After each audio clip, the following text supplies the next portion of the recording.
അപ്പീലിക്കണ്ണു ചൂടും തിരുമുടി വലജിദ്രത്ന സങ്കാശഭാലം മുപ്പാരെല്ലാം മയക്കും പുരികലത ദയാലോലമാം നീലനേത്രം നൽപീതോദ്യൽ ദുകൂലം മുരളിയുടെ മുഖത്തുമ്മ വയ്ക്കുന്ന വക്ത്രം ചിൽപാരമ്യ പ്രഭാരഞ്ജിത മൃദുഹസിതം കണ്ണ ഞാൻ കാൺമതെന്നോ.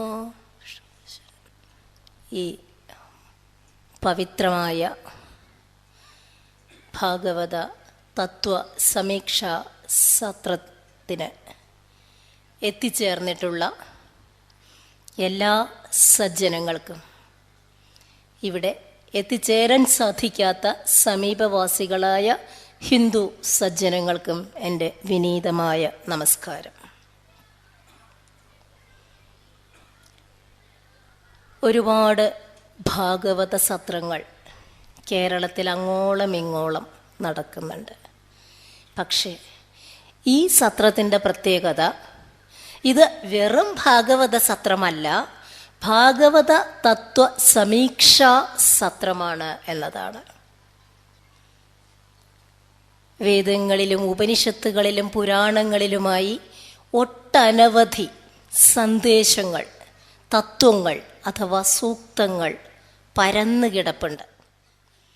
ആ തത്വങ്ങളെ സമ്യക്കായിട്ട് വേണ്ടും വണ്ണം കാണുക, അങ്ങനെ കണ്ടറിയുക, ആ കണ്ടറിവിനെ സ്വാംശീകരിക്കുക, അങ്ങനെ പുരാണ തത്വങ്ങളെ നമ്മളുടേതാക്കി മാറ്റിക്കൊണ്ട് ആ തത്വങ്ങൾക്കനുസരിച്ച് നമ്മുടെ ജീവിതത്തെ ക്രമീകരിക്കാൻ വേണ്ട ഒരു പദ്ധതി കൂടിയാണ് തത്വ സമീക്ഷാ സത്രം. അതുകൊണ്ട് തന്നെ ഇവിടെ വരുന്നവരും ഇവിടത്തെ പ്രഭാഷണങ്ങൾ ആസ്വദിക്കുന്നവരും കണ്ണ് തുറന്നവരും കണ്ണ് തുറക്കാൻ വന്നവരും ഉൾക്കണ്ണ് തുറക്കാൻ ആഗ്രഹിക്കുന്നവരുമാണ്.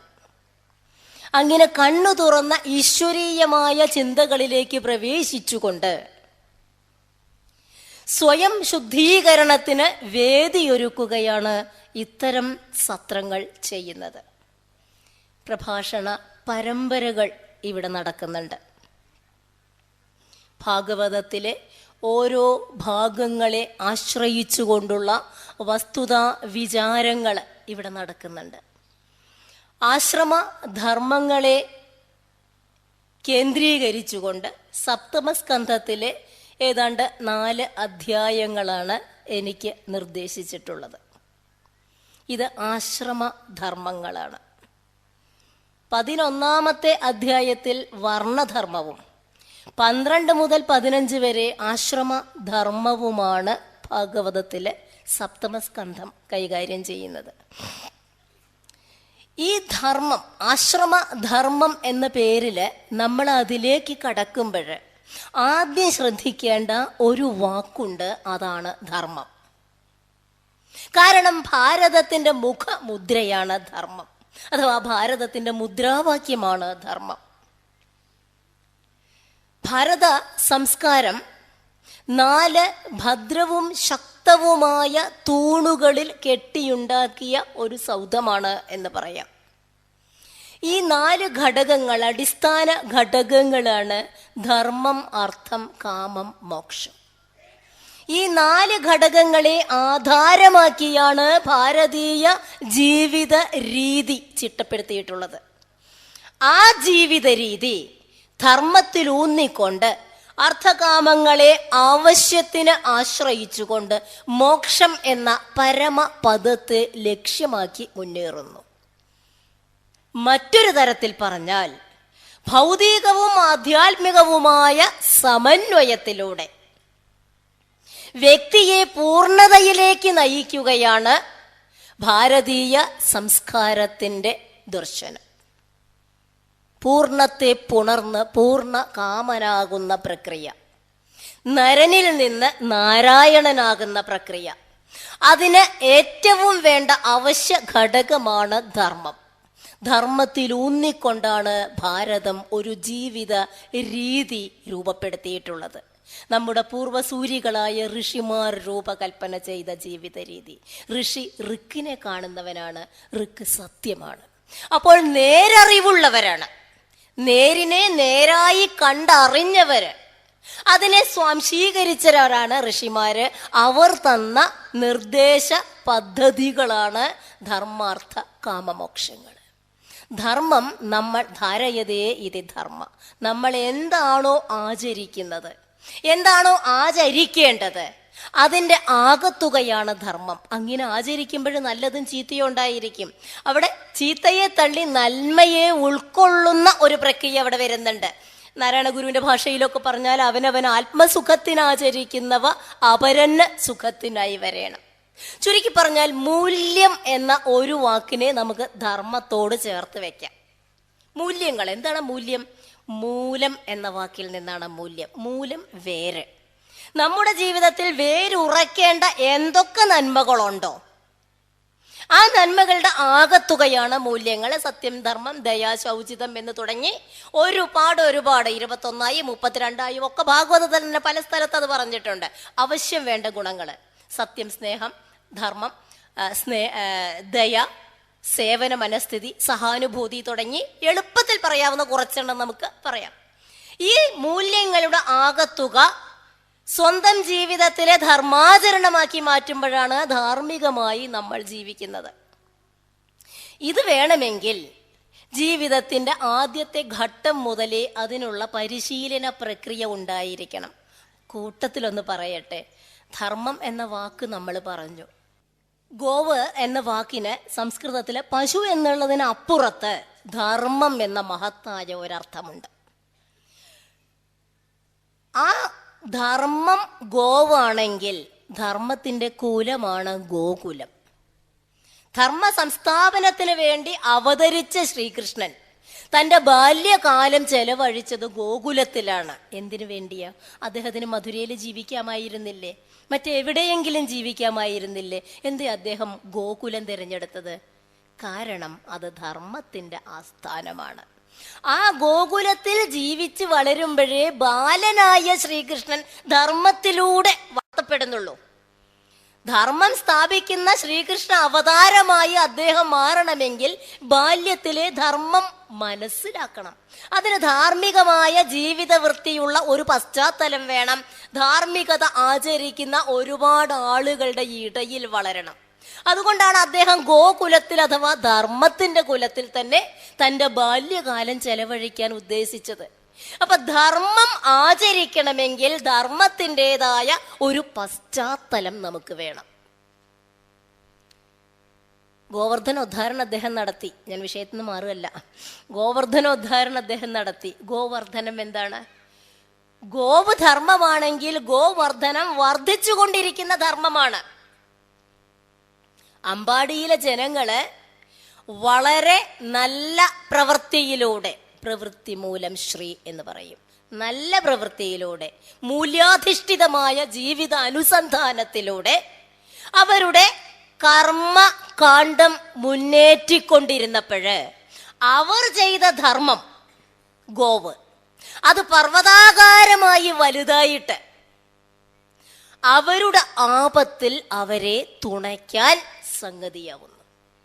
അവർ ചെയ്തു കൂട്ടിയ ധർമ്മം പർവ്വതാകാരമായി വികസിക്കുന്ന സങ്കല്പമാണ് ഗോവർദ്ധനമെങ്കിൽ ആ ഗോവർദ്ധനം അവർക്ക് പ്രകൃതി കോപത്തിന്റെ ആസുര താണ്ഡവം അനുഭവിക്കേണ്ടി വന്ന സമയത്ത് ഈ ഗോവർദ്ധനം അവർക്ക് താങ്ങും തണലുമായി നിലകൊള്ളാണ്.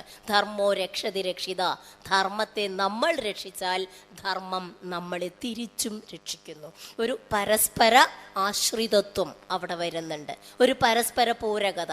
അപ്പൊ ധർമ്മവും മനുഷ്യനും തമ്മിലുള്ള ഈ പാരസ്പര്യത്തിലൂടെ വേണം നമ്മുടെ വ്യക്തിത്വ വികസനത്തിൻ്റെ ആദ്യം അല്ലെങ്കിൽ അതിൻ്റെ ഉദ്ഘാടനം കുറിക്കാനായിട്ട്. അതിലൂടെ ആവശ്യത്തിന് വേണ്ട അർത്ഥകാമങ്ങളെ ആഹരിച്ചുകൊണ്ട് മുന്നേറിയിട്ട് വേണം നമുക്ക് മോക്ഷത്തിലെത്താൻ. അർത്ഥവും കാമവും വേണ്ട എന്ന് പറഞ്ഞിട്ടില്ല, പക്ഷെ അധികമായാൽ അമൃതം വിഷം, ആവശ്യത്തിനേ പാടുള്ളൂ. കാമം വേണ്ടെന്ന് എവിടെയും പറഞ്ഞിട്ടില്ല. ആഗ്രഹമില്ലാണ്ട് പുനർജനിയും ഉണ്ടാവില്ല, പ്രത്യുൽപാദനം ഉണ്ടാവില്ല. ലളിതാ സഹസ്രനാമത്തിൽ പറയണില്ലേ, ഹര നേത്രാഗ്നി സംദഗ്ധ കാമസഞ്ജീവന ഔഷധി.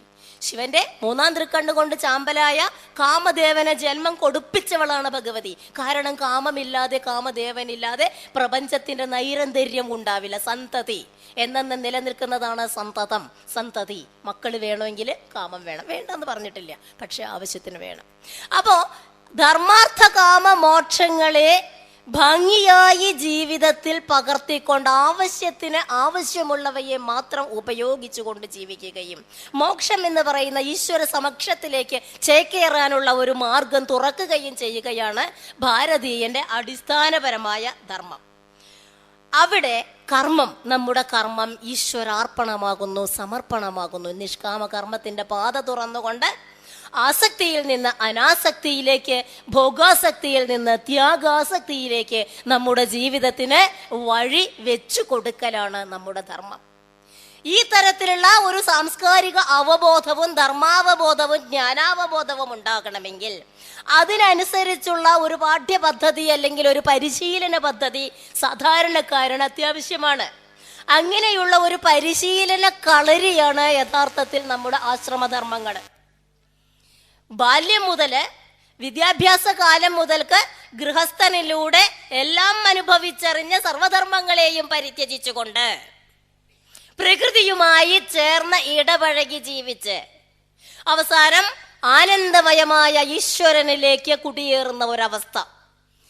ആശ്രമധർമ്മങ്ങള് ഇത്തരം ഒരു നൈരന്തര്യത്തിനാണ് വഴിയൊരുക്കുന്നത്. ബ്രഹ്മചര്യം, ഗാർഹസ്ഥ്യം, വാനപ്രസ്ഥം, സന്യാസം തുടങ്ങിയ 4 ആശ്രമങ്ങൾ. ഈ 4 ആശ്രമങ്ങൾ യഥാർത്ഥത്തില് ജീവിതത്തിന്റെ ഘട്ടം ഘട്ടമായ വളർച്ചയെയാണ് കാണിക്കുന്നത്.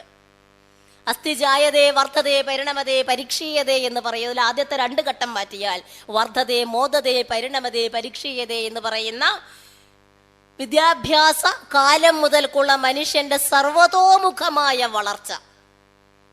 ആ വളർച്ചയിൽ അവൻ അനുഭവിക്കേണ്ടതും അവൻ ത്യജിക്കേണ്ടതുമായ കാര്യങ്ങൾ, അവൻ ഉണ്ടായിരിക്കേണ്ട കാഴ്ചയും കാഴ്ചപ്പാടും, സമീക്ഷ, ഈ കാര്യങ്ങളെയാണ് ആശ്രമധർമ്മങ്ങൾ പഠിപ്പിക്കുന്നത്.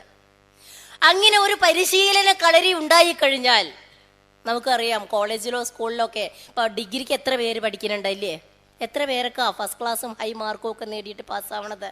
വളരെ കുറച്ച് പേര്. ഏത് പരിശീലന കളരിയിൽ പോയാലും വളരെ കുറച്ചു പേര് എല്ലാം ജയിച്ച് പുറത്ത് കടക്കുന്നവരുള്ളൂ. അവരാണ് ശ്രേഷ്ഠന്മാര്. അപ്പോൾ ആശ്രമധർമ്മങ്ങളെ പ്രതിപാദിക്കുകയും അവയെ നിഷ്കർഷിക്കുകയും ചെയ്തുകൊണ്ട് വിജയകരമായി ഈ പരിപാടിയിലൂടെ പുറത്തേക്ക് വരുന്ന കുറെ ശ്രേഷ്ഠന്മാരെ സൃഷ്ടിക്കുക. ആ ശ്രേഷ്ഠന്മാരുടെ പരിശീലനത്തിലൂടെ, സന്ദേശങ്ങളിലൂടെ, പാഠനത്തിലൂടെ വീണ്ടും ശ്രേഷ്ഠന്മാരെ സൃഷ്ടിക്കുക. അങ്ങനെ ആ ശ്രേഷ്ഠന്മാരുടെ പരമ്പര ഭാരതത്തിലെ യുവത്വത്തിന്, ഭാരതത്തിലെ സമൂഹത്തിന് ഒരു ധർമ്മത്തിന്റെ കാഴ്ചപ്പാട് പകർന്നു കൊടുക്കുകയാണ് ആശ്രമധർമ്മത്തിലൂടെ. യദ്യദാചരതി ശ്രേഷ്ഠോ തത്തതേ വിതരേജന സയൽ പ്രമാണം ഗുരുതേ ലോകസ്തത് അനുവർത്തതേ. ശ്രേഷ്ഠന്മാർ ചെയ്യുന്ന കർമ്മങ്ങളെയാണ് നമ്മൾ മാതൃകയാക്കണത്. ഇന്ന് അങ്ങനെയാണോ എന്ന് ചോദിച്ചാൽ അല്ല. പക്ഷെ ആക്കേണ്ടത് എന്താണ്? മഹത്തായ കാര്യങ്ങൾ, മഹനീയങ്ങളായ മാതൃകകൾ. അത്തരം മാതൃകകളായിട്ടുള്ള ആശ്രമധർമാനുസാരികളായ ശ്രേഷ്ഠന്മാരെ സൃഷ്ടിക്കുക എന്നത് ആദിമ ഭാരത സംസ്കാരത്തിന്റെ ധർമ്മമായിരുന്നു. അവർ നമ്മുടെ മുന്നിൽ കാഴ്ചവെച്ച മാതൃകകളിലൂടെയായിരുന്നു എത്രയോ കാലമായിട്ട് നമ്മുടെ സംസ്കാരം മുന്നേറിയത്, നമ്മുടെ ജനപദങ്ങൾ മുന്നേറിയത്. പക്ഷെ നിർഭാഗ്യവശാൽ നമ്മൾ അതിൽ നിന്ന് 5000 കൊല്ലങ്ങൾ കൊണ്ട് എത്രയോ പിറകോട്ട് വരികയും ആ പൂർവ്വസൂരികൾ കാഴ്ചവെച്ച് തന്ന കർമ്മകാണ്ഡങ്ങളെ നിഷ്കരുണം നിരാകരിക്കാൻ പഠിക്കുകയും ചെയ്തു എന്നതൊരു നഗ്ന സത്യമാണ്. ചരിത്രപരമായ കാരണങ്ങൾ ഉണ്ടാകാം. കാരണങ്ങൾ ഏതായാലും ശരി, സെമറ്റിക് മതങ്ങളുടെ കടന്നുകയറ്റവും പാശ്ചാത്യമായ അർത്ഥകാമങ്ങളുടെ വേലിയേറ്റവും കടന്നു വന്നപ്പോൾ നമുക്ക് കൈമോശം വന്നത് നമുക്ക് സ്വന്തമായി ഉണ്ടായിരുന്ന ധർമ്മസംഹിതകളും ആചാരക്രമങ്ങളും ധർമ്മാചരണങ്ങളുമായിരുന്നു. അവയെ തിരിച്ചു പിടിക്കണമെങ്കിൽ ഒരു പരിധി വരെയെങ്കിലും കാലികമായി അവയെ വ്യാഖ്യാനിച്ചുകൊണ്ട് കാലിക പ്രസക്തിയോടുകൂടി അവയെ അനുവർത്തിച്ചു വരണമെങ്കിൽ നമ്മൾ അവയെ ഒരിക്കൽ കൂടി വിചിന്തനത്തിന് വിധേയമാക്കുകയും അന്ന് ചെയ്തിരുന്ന കാര്യങ്ങളുടെ സാങ്കത്യം, ഓരോ ആശ്രമങ്ങളിലും ആ ആശ്രമധർമ്മം അനുഷ്ഠിക്കുന്നവർ ആചരിച്ചിരുന്ന ആചാരാനുഷ്ഠാനങ്ങളുടെ സാങ്കത്യവും പ്രസക്തിയും മനസ്സിലാക്കുകയും ചെയ്യേണ്ടിയിരിക്കുന്നു. അതിനു വേണ്ടി കൂടിയാണ് ഇത്തരം പ്രഭാഷണ പരമ്പരകള് നമ്മൾ ആവിഷ്കരിക്കുന്നത്. 4 ധർമ്മങ്ങൾ ബ്രഹ്മചര്യത്തിന്റെ ധർമ്മം പറയുന്നുണ്ട്. ഞാൻ ധർമ്മത്തിലേക്ക് കടക്കാം, ഒന്നിച്ച് പറയുമ്പോഴേ ഒന്നിച്ച് കടക്കാം. ബ്രഹ്മചര്യം, എല്ലാറ്റിനും ഗാർഹസ്ഥ്യം, വാനപ്രസ്ഥം, സന്യാസം, ഇതിൻ്റെയൊക്കെ ധർമ്മങ്ങൾ ഭാഗവതത്തിൽ വളരെ വിസ്തരിച്ച് പറയുന്നുണ്ട്. ഈ വിസ്തരിച്ച് പറയുന്ന കാര്യങ്ങൾ ആരോട് പറയുന്നു എന്ന് നമ്മളൊന്ന് ആലോചിക്കണം. ആരെങ്കിലും ആരോടെങ്കിലും പറഞ്ഞാൽ പോരാ, അതിന് ചില പ്രമാണങ്ങൾ വേണം. നാരദ മഹർഷി യുധിഷ്ഠിരന് പറഞ്ഞു കൊടുക്കുന്നതായിട്ടാണ് നമ്മൾ ഭാഗവതത്തിൽ കാണുന്നത്. നാരദ മഹർഷിയാണ് പറയുന്നത് ഗുരുസ്ഥാനത്തിരുന്നു കൊണ്ട്. ആ ഗുരു, അദ്ദേഹത്തിന്റെ ഗുരുവാരാണ്? സാക്ഷാൽ നാരായണനാണ്. നാരദൻ, നാരം എന്ന വാക്കിന് ബ്രഹ്മജ്ഞാനം എന്ന അർത്ഥമുണ്ട്. അതുകൊണ്ട് ബ്രഹ്മജ്ഞാനത്തെ പകർന്നു കൊടുക്കുന്നവനാണ് നാരദൻ. നാരം എന്ന വാക്കിന് ജലം എന്ന അർത്ഥമുണ്ട്. അതുകൊണ്ട് ജീവജലം, എലിക്സിർ ഓഫ് ലൈഫ് എന്നാണ് ജലത്തിന് CV രാമൻ പോലും പറഞ്ഞത്. എലിക്സിർ ഓഫ് ലൈഫ്, ജീവാമൃതം. അപ്പൊ ജലം ജീവാമൃതമാണെങ്കിൽ ആ ജീവാമൃതത്തെ പ്രദാനം ചെയ്യുന്നവനാണ് നാരദൻ. കൊടുക്കുന്നത് ആർക്കാണ്? യുധിഷ്ഠിരൻ. യുദ്ധത്തിൽ സ്ഥിരതയോടെ, സ്ഥൈര്യത്തോടെ നിൽക്കുന്നവൻ. യുദ്ധം എന്താണ്? ജീവിതത്തിലെ ധർമ്മ സമരമാണ് യുദ്ധം. മനസ്സിന്റെ ഉള്ളിൽ എന്നും നടന്നുകൊണ്ടിരിക്കുന്ന ആശയ കാലുഷ്യങ്ങളും ആശയ സ്ഫോടനങ്ങളും നമ്മൾ സ്ഥിരമായി അനുഭവിച്ചു കൊണ്ടിരിക്കുകയും അഭിമുഖീകരിച്ചിരിക്കുകയും ചെയ്യുന്ന യുദ്ധമാണ്. അങ്ങനെയാണെങ്കിൽ മാനസിക സംഘർഷങ്ങൾക്ക് അതീതനായി സ്ഥൈര്യത്തോടെ പിടിച്ചു നിൽക്കാൻ കഴിയുന്ന യുധിഷ്ഠിരന് അദ്ദേഹം അർഹനായ ഒരു വിദ്യാർത്ഥിയായതുകൊണ്ട്, ശിഷ്യനായതുകൊണ്ട് നാരദൻ പറഞ്ഞു കൊടുക്കുകയാണ് ഈ ധർമ്മങ്ങൾ. അവിടെയാണ് ഗുരു ശിഷ്യ സംവാദത്തിന്റെ പ്രസക്തി. അപ്പൊ യഥാർത്ഥ ഗുരു യഥാർത്ഥ ശിഷ്യന് പറഞ്ഞു കൊടുക്കുമ്പോഴേ ആശയങ്ങൾ യഥാർത്ഥത്തിൽ പഠനീയങ്ങളായി മാറുന്നുള്ളൂ എന്നതാണ് അതിന്റെ സത്യം. ഈ ആശ്രമധർമ്മങ്ങൾ ഇന്ന് നമുക്ക് പലപ്പോഴും പ്രാകൃതമായി തോന്നാം. ഈ 21-ാം നൂറ്റാണ്ടിൽ നമ്മൾക്കത് മുഴുവനൊന്നും അനുവർത്തിക്കാനും പറ്റില്ല. ഇപ്പൊ ഒരു ഉദാഹരണത്തിന് നമുക്ക് ആദ്യം തന്നെ ആശ്രമധർമ്മത്തിൽ ആദ്യത്തേതായ ബ്രഹ്മചര്യത്തിലേക്ക് കടക്കാം. ബ്രഹ്മചര്യത്തിന്റെ പ്രത്യേകത എന്താണ്? കതിരമ്പിൽ വളം വെച്ചിട്ട് കാര്യമില്ല. ചെറുപ്പകാലത്ത് കുട്ടികൾ വിദ്യാഭ്യാസം തുടങ്ങുന്ന കാലഘട്ടത്തിൽ അവർക്ക് ചില നിയതമായ ജീവിത പദ്ധതികൾ പറഞ്ഞു കൊടുക്കണം. അവര് ചൊട്ടയിലെ ശീലം ചൊടല വരെ എന്ന് പറയും. അവരെന്ത് പഠിക്കുന്നു, അവരെന്ത് മനസ്സിലാക്കുന്നു, അവരെങ്ങനെ പ്രവർത്തിക്കുന്നു, അവർക്ക് ജീവിതത്തിൽ എന്തൊക്കെ മാതൃക കിട്ടുന്നു, അതാണ് അവരുടെ വ്യക്തിത്വ വികാസത്തിന്റെ കാതല്. അവൻ പ്രവർത്തിക്കുന്നതും അനുവർത്തിക്കുന്നതുമായ കാര്യങ്ങളാണ് ജീവിതത്തിൽ അവന് മാതൃകയാകുന്നത്. ഇംഗ്ലീഷിൽ പറയും end and aim of education is culture. വിദ്യാഭ്യാസത്തിന്റെ ആത്യന്തികമായ ലക്ഷ്യം സംസ്കാരമാണ്, മനുഷ്യനെ സംസ്കരിച്ചെടുക്കലാണ്. ആചാരത്തിന് കാര്യങ്ങൾ അത് തന്നെയാണ്. ആചാരം എന്താ ചെയ്യണേ? ആചാരം മനുഷ്യനെ ശുദ്ധീകരിക്കുകയാണ്. ധർമ്മം ആചരണമാണ്, ആചാരം ശുദ്ധീകരിക്കുന്നു. വിദ്യാഭ്യാസ കാലം ആചരണങ്ങളുടെ കാലമാണ്, അത് മനുഷ്യനെ ശുദ്ധീകരിക്കുന്നു. കാട്ടില് നന്ദിനി പശുവിനെ മേച്ച് നടക്കുന്ന ദിലീപ മഹാരാജാവിനെ കുറിച്ച് രഘുവംശത്തിൽ കാളിദാസൻ പറയണതാണ് തമാതപക്ലാന്തം അനാഥപത്രം ആചാരഭൂതം പവനശിഷേവെന്ന്. കാട്ടിൽ വെയിലും കൊണ്ട് ക്ഷീണിച്ച് നടക്കുന്ന രാജാവിനെ ആചാരഭൂതനായ രാജാവായിട്ടാണ് ചിത്രീകരിക്കുന്നത്. ആചാരഭൂതൻ, ആചാരങ്ങളെ കൊണ്ട് പരിശുദ്ധൻ. അപ്പൊ ആചാരങ്ങൾ എന്തിനാണ്? പരിശുദ്ധി ഉണ്ടാക്കാനാണ്. ധർമാചരണവും അതിനാണ്, വിദ്യാഭ്യാസ ആചരണവും അതിനാണ്. പരിശുദ്ധമായ, സംസ്കൃതമായ, സംസ്കാരപൂർണമായ ഒരു ജീവിതം ഉണ്ടാക്കല്. അവിടെ നമ്മുടെ ഭാഗവതത്തിൽ കാണുന്നത് ബ്രഹ്മചാരിയെയാണ്. ആരാണ് ബ്രഹ്മചാരി? ബ്രഹ്മചാരി ഗുരുകുലേ വസൻ ദാന്തോ ഗുരോർഹിതം ആചരൻ ദാസവൻ നീജോ ഗുരൗ സുദൃഢ സൗഹൃദം. ഗുരുകുലത്തിലെ ഗുരുവിന്റെ സവിധത്തിൽ താമസിച്ചുകൊണ്ട് ഗുരുവിന് അധീനനായിക്കൊണ്ട് ജീവിക്കുന്നവനാണ്. ബ്രഹ്മചാരിക്ക് ആവശ്യമായ ആടയാഭരണങ്ങളാണ് കൃഷ്ണമൃഗത്തോലും മുഞ്ഞക്കയറും പൂണൂലും ഒക്കെ ഉണ്ട്. അതിനെക്കുറിച്ചൊന്നും നമുക്ക് പറയേണ്ട, എല്ലാവർക്കും അറിയുന്ന കാര്യങ്ങളാണ്. പക്ഷേ ഗുരു വിളിക്കുന്ന സമയത്ത് ഗുരുവിനടുത്ത് പോയി പഠിക്കാനും പഠനം തുടങ്ങുന്നതിന് മുൻപും പിൻപും ഗുരുവിനെ നമസ്കരിക്കാനും ബ്രഹ്മചര്യാശ്രമം ഉപദേശിക്കുന്നുണ്ട്. ഗുരുവിന് അധീനനായിരിക്കുക, ഗുരുവുമായി സുദൃഢ സൗഹൃദം, ഗുരുവിൻ്റെ മനസ്സിൽ കടന്നിരിക്കാൻ കഴിയണം. അലങ്കാരങ്ങളൊന്നുമില്ലാത്ത പച്ചയായ പ്രകൃതിയോട് ഇടപഴകിയുള്ള ജീവിതം. മിക്കവാറും പഴയ ഗുരുകുലങ്ങൾ ആരണ്യകങ്ങളായിരുന്നു, കാടുകളായിരുന്നു. കാടകങ്ങളിൽ നിന്നുകൊണ്ട് ശാന്തി, പ്രകൃതിയുടെ ശാന്തി, പ്രകൃതി തരുന്ന സമാധാനം നുകർന്നുകൊണ്ടാണ് വിദ്യാഭ്യാസം നടത്തിയിരുന്നത്. അതുകൊണ്ട് തന്നെ മനസ്സിൽ ചഞ്ചല ചിത്തനാകുന്ന ഒരവസ്ഥ വരുന്നില്ല. ബ്രഹ്മചാരി തുടങ്ങുന്നത് എങ്ങനെയാണ്? വാങ്മേ മനസ്സി പ്രതിഷ്ഠിതം, മനോമേ വാചി പ്രതിഷ്ഠിതം. വിഷ്ണുനാരായണ നമ്പൂതിരിയുടെ ബ്രഹ്മദത്തൻ എന്നുള്ള കവിതയിലത്തെ 2 വരി കടമെടുക്കുകയാണെങ്കിൽ, ചിത്തത്തിൽ വാക്കുറയ്ക്കട്ടെ ചിത്തം വാക്കിലുമങ്ങിനെ, ചിത്തത്തിൽ വാക്കുറയ്ക്കട്ടെ ചിത്തം വാക്കിലുമങ്ങനെ. അങ്ങനെയാണ് തുടങ്ങുന്നത്. അങ്ങനെ തുടങ്ങിക്കഴിഞ്ഞിട്ട് ബ്രഹ്മദത്തൻ എന്നുള്ള കവിതയിൽ അദ്ദേഹം പറയണ അവസാനം ഗുരുനാഥൻ പഠനങ്ങളൊക്കെ കഴിഞ്ഞിട്ട് ശിഷ്യനോട് ചോദിക്കുകയാണ്, ഉണ്ണി നീ നേരറിഞ്ഞുവോ? അപ്പൊ ശിഷ്യൻ പറയാണ്, ബ്രഹ്മചാരിയായ ശിഷ്യൻ പറയാണ്, ഭഗവൻ നേരിലേക്കുള്ള വഴി മാത്രം അറിഞ്ഞു ഞാൻ, നേരെന്നും ദൂരെയല്ലയോ. എന്നും അകലെയായ ഈശ്വരനെ അകത്തേക്ക് കടത്തിയിരിക്കാനുള്ള ശ്രമമാണ് വിദ്യാഭ്യാസ കാലം. വാക്ക് ഈശ്വരനാണ്, വാക്ക് വർണ്ണമാണ്, വാക്ക് അക്ഷരബ്രഹ്മമാണ്, പരമ്പൊരുളാണ്, അറിവാണ്, പ്രകാശമാണ്. ആ പ്രകാശത്തെ മനസ്സിലേക്ക് കടത്തി വെച്ചുകൊണ്ട്, അന്ധകരണത്തിന് വെളിച്ചം പകർന്നുകൊണ്ട്, ആ വെളിച്ചത്തിലൂടെ സമൂഹത്തെ കാണാനുള്ള മനുഷ്യ പ്രജ്ഞയുടെ സമീപനമാണ് യഥാർത്ഥത്തിൽ ബ്രഹ്മചര്യകാലം. അവിടെ ഗുരു, അഗ്നി, സൂര്യൻ, ഈശ്വരൻ ഇവയാണ് പൂജിക്കുന്നത്. 2 നേരം ഭിക്ഷ യാചിക്കണം, യായാവരെന്ന് പറയും. ചോദിച്ച് കിട്ടുന്നത് കൊണ്ട് അന്നന്നത്തെ ഗുരുപത്നിക്ക് കൊണ്ടു കൊടുത്തിട്ട് അന്നന്നത്തെ ആഹാരം ഉണ്ടാക്കുക. ഇതൊന്നും ഇന്ന് സാധ്യമല്ല.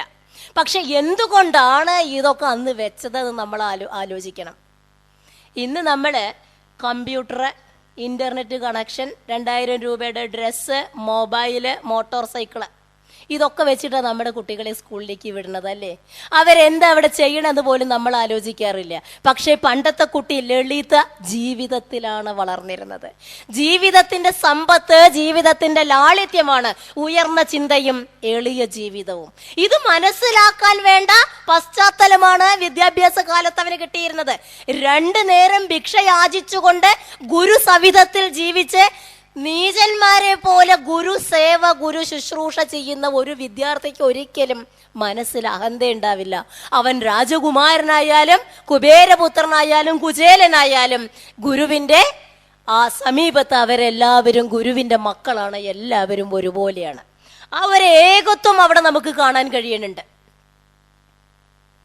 മഹാവനെ നാം വിറകിന്നു പോയിട്ടഹോ മഹാവൃഷ്ടി ചൊരിഞ്ഞ നേരം, നനഞ്ഞ ശേഷം വഴിയും പിഴച്ചങ്ങ് അനേക നേരം വലയും ദശായാം എന്ന് നമ്മളൊക്കെ വായിച്ചിട്ടുണ്ട്.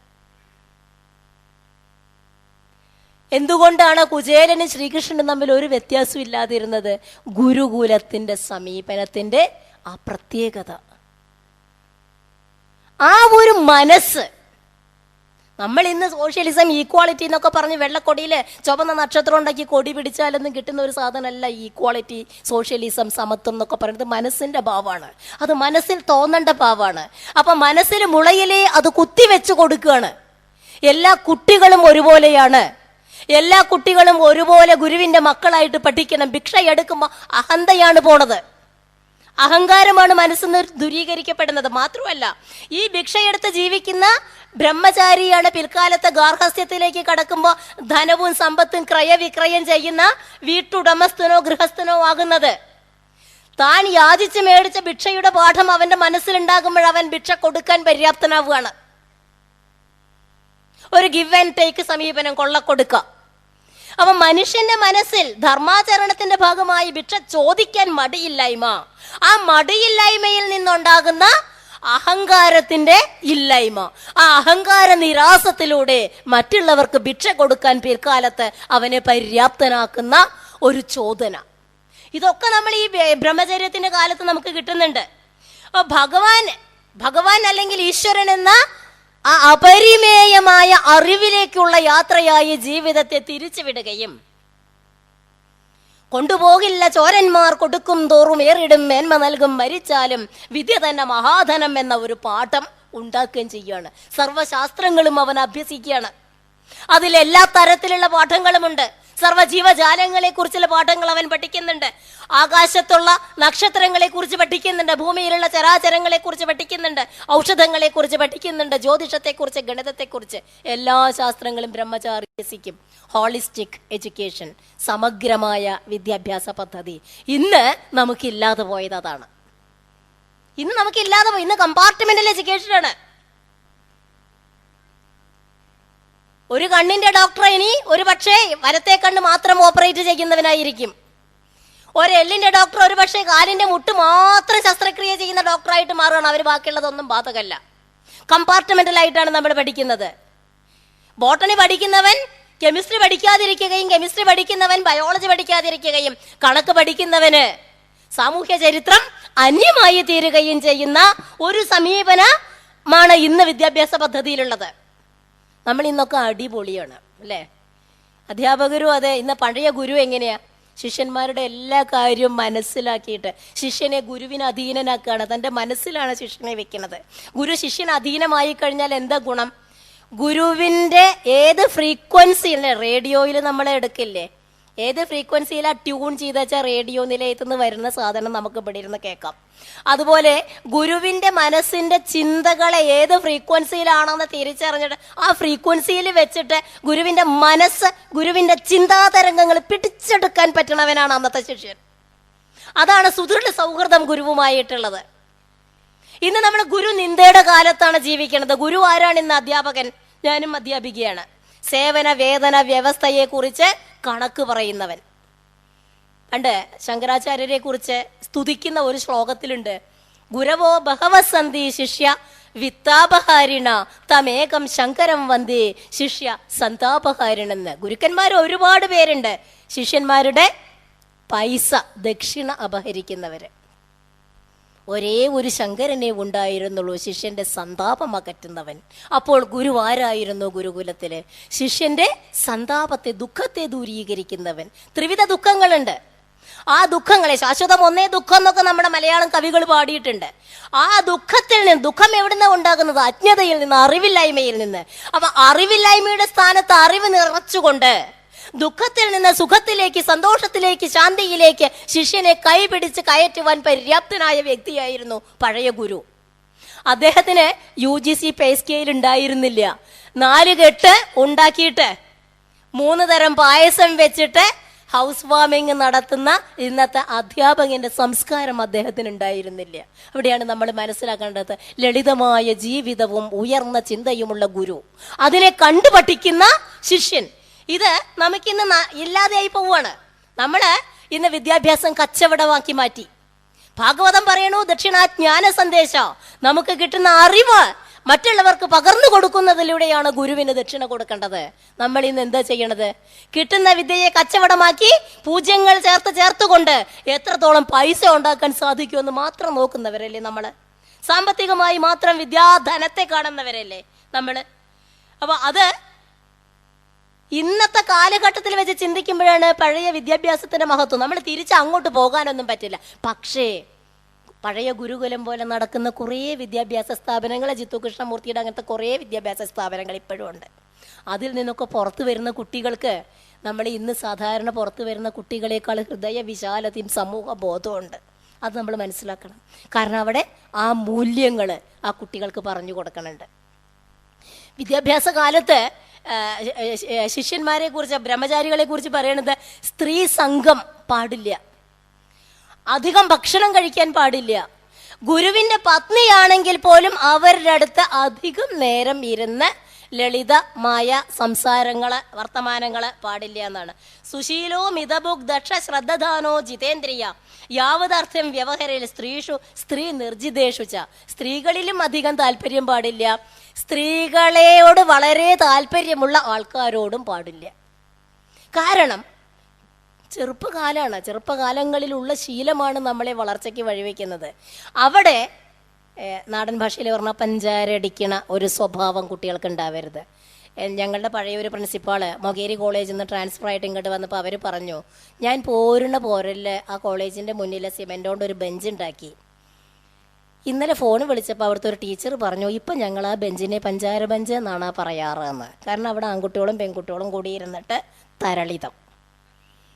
അപ്പോൾ ഈ പഞ്ചാര ബെഞ്ച് പണ്ട് ഗുരുകുലങ്ങളിൽ ഉണ്ടായിരുന്നില്ല. കാരണം വളരെ ഗൗരവത്തോടെ, ഗുരുവാണ് സമീപത്തുള്ളത്, ഗുരു ഗൗരവത്തോടെ കാണുന്നവനാണ്, ഗുരുത്വം അതാണ്. ആ ഗൗരവത്തോടെ കാര്യങ്ങളെ കാണാനുള്ള പരിശീലനമാണ് അവിടെ ഉണ്ടായിരുന്നത്. അവിടെ പെൺകുട്ടികളോടോ സ്ത്രീകളോടോ അധികമായി ഇടപഴകാനുള്ള സാഹചര്യം ഉണ്ടായിരുന്നില്ല, നിഷേധം ഉണ്ടായിരുന്നു താനും. ഒരു പരിധിവരെ മുഞ്ഞക്കയറ് അരയിലിടുന്നത് എന്തിനാ എനിക്കറിയില്ല, പക്ഷെ എനിക്ക് തോന്നുന്നു സ്വാതന്ത്ര്യം ഇല്ലായ്മ, പരിമിതികൾ കൊടുക്കുകയാണ് അവിടെ.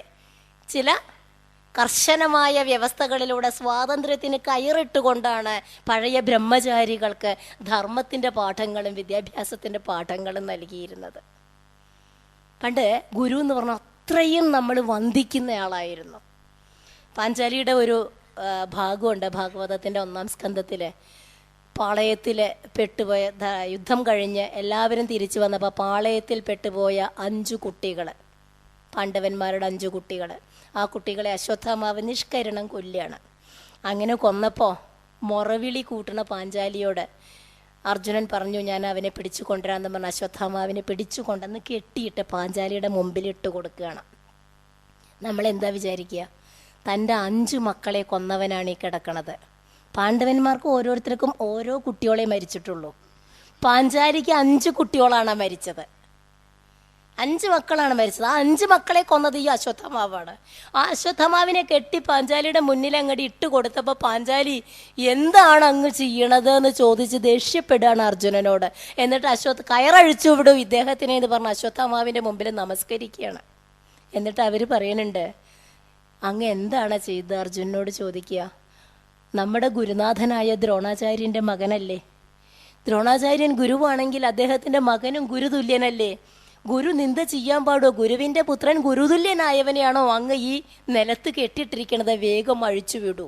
ആലോചിച്ച് നോക്കൂ, 5 കുട്ടികളെ കൊന്ന ഒരു കൊലപാതകയോടെ ഒരമ്മ കൈകൊണ്ടും കാലോണ്ടും പെരുമാറൂലേ? എല്ലാ ആവിഷ്കാര സ്വാതന്ത്ര്യം അയാളുടെ ശരീരത്തിൽ ചെയ്യും. പക്ഷേ പാഞ്ചാലി അവിടെ സ്വന്തം വികാരങ്ങളെക്കാൾ, സ്വന്തം ദുഃഖത്തേക്കാൾ പ്രാധാന്യം കൊടുത്തത് സമൂഹത്തിൽ അവശ്യം ആചരിക്കേണ്ട ഗുരുപൂജയ്ക്കാണ്, ഗുരുവന്ദനത്തിനാണ്. വളരെ നിസ്സാരമായ ഒരു സന്ദർഭമായിരിക്കും, പക്ഷെ അതിൻ്റെ സാരം കിടക്കുന്നത് തൻ്റെ ദുഃഖത്തിൻ്റെ ഗിരിശൃംഗത്തിൽ നിൽക്കുമ്പോഴും സ്വന്തം കടപ്പാട്, സ്വന്തം ഗുരുവന്ദനം, സ്വന്തം മൂല്യം മറക്കാത്ത ഒരു സ്ത്രീ രത്നത്തെ പാഞ്ചാലിയുടെ ആ കഥാപാത്രത്തിലൂടെ വ്യാസൻ നമ്മളുടെ മുന്നിൽ വരച്ചു കാട്ടി എന്നുള്ളതാണ്. അതാണ് ഗുരുവിൻ്റെ പ്രാധാന്യം. അങ്ങനെ ആ ഗുരുകുലത്തിൽ വസിക്കുന്ന ഒരു കാലഘട്ടം. അവിടെ ബ്രഹ്മചര്യത്തിന് നിഷ്കർഷകളുണ്ട്. അധികം ഭക്ഷണം പോലും ഇല്ല, വളരെ മിതമായ രീതിയിലാണ്. നമ്മളുടെ കുട്ടികൾ ഇന്ന് എന്താണ്, കോളേജിൽ ഇപ്പോൾ 13 വയസ്സാകുമ്പോഴത്തേക്ക് ഏറ്റവും കൂടുതൽ മദ്യം കഴിക്കാൻ തുടങ്ങുന്ന കുട്ടികളുടെ ലിസ്റ്റാണ് ഇപ്പോൾ കിട്ടുന്നത് നമുക്ക്. ദൈവം സഹായിച്ച് സർക്കാർ വക തന്നെ മദ്യപാർച്ചയുള്ളത് കൊണ്ട് 13 വയസ്സാകുന്ന കുട്ടികൾ മദ്യപാനികളായി മാറിക്കൊണ്ടിരിക്കുന്നു എന്ന കണക്കാണ്. കോളേജുകളിലും സ്കൂളുകളിലും കുട്ടികൾ ലഹരിക്ക് വിധേയരാകുന്നു. സ്ത്രീ സംസർഗം വർജിക്കേണ്ട കാലഘട്ടത്തിൽ മൊബൈൽ ഫോണുകളും നീലച്ചിത്രങ്ങളും വെച്ച് നമ്മുടെ കുട്ടികൾ വഴി പിഴച്ചു പോകുന്നത്, പാളം തെറ്റി ട്രാക്ക് തെറ്റി പോകുന്നത് നമ്മൾ കണ്ണീരോടെ കാണുന്നുണ്ട്. എവിടെയാണ് നമ്മുടെ വിദ്യാഭ്യാസത്തിന് പാളിച്ചകൾ പറ്റിയത് നമ്മൾ ആലോചിക്കണം. അപ്പം നമ്മുടെ സർക്കാർ പറയും, അല്ലെങ്കിൽ ബുദ്ധിജീവികൾ അറിയും, നമുക്ക് ലൈംഗിക വിദ്യാഭ്യാസം കൂടി സിലബസിൽ കുത്തിക്കയറ്റിയാൽ ഇത് കുറയുന്നില്ല.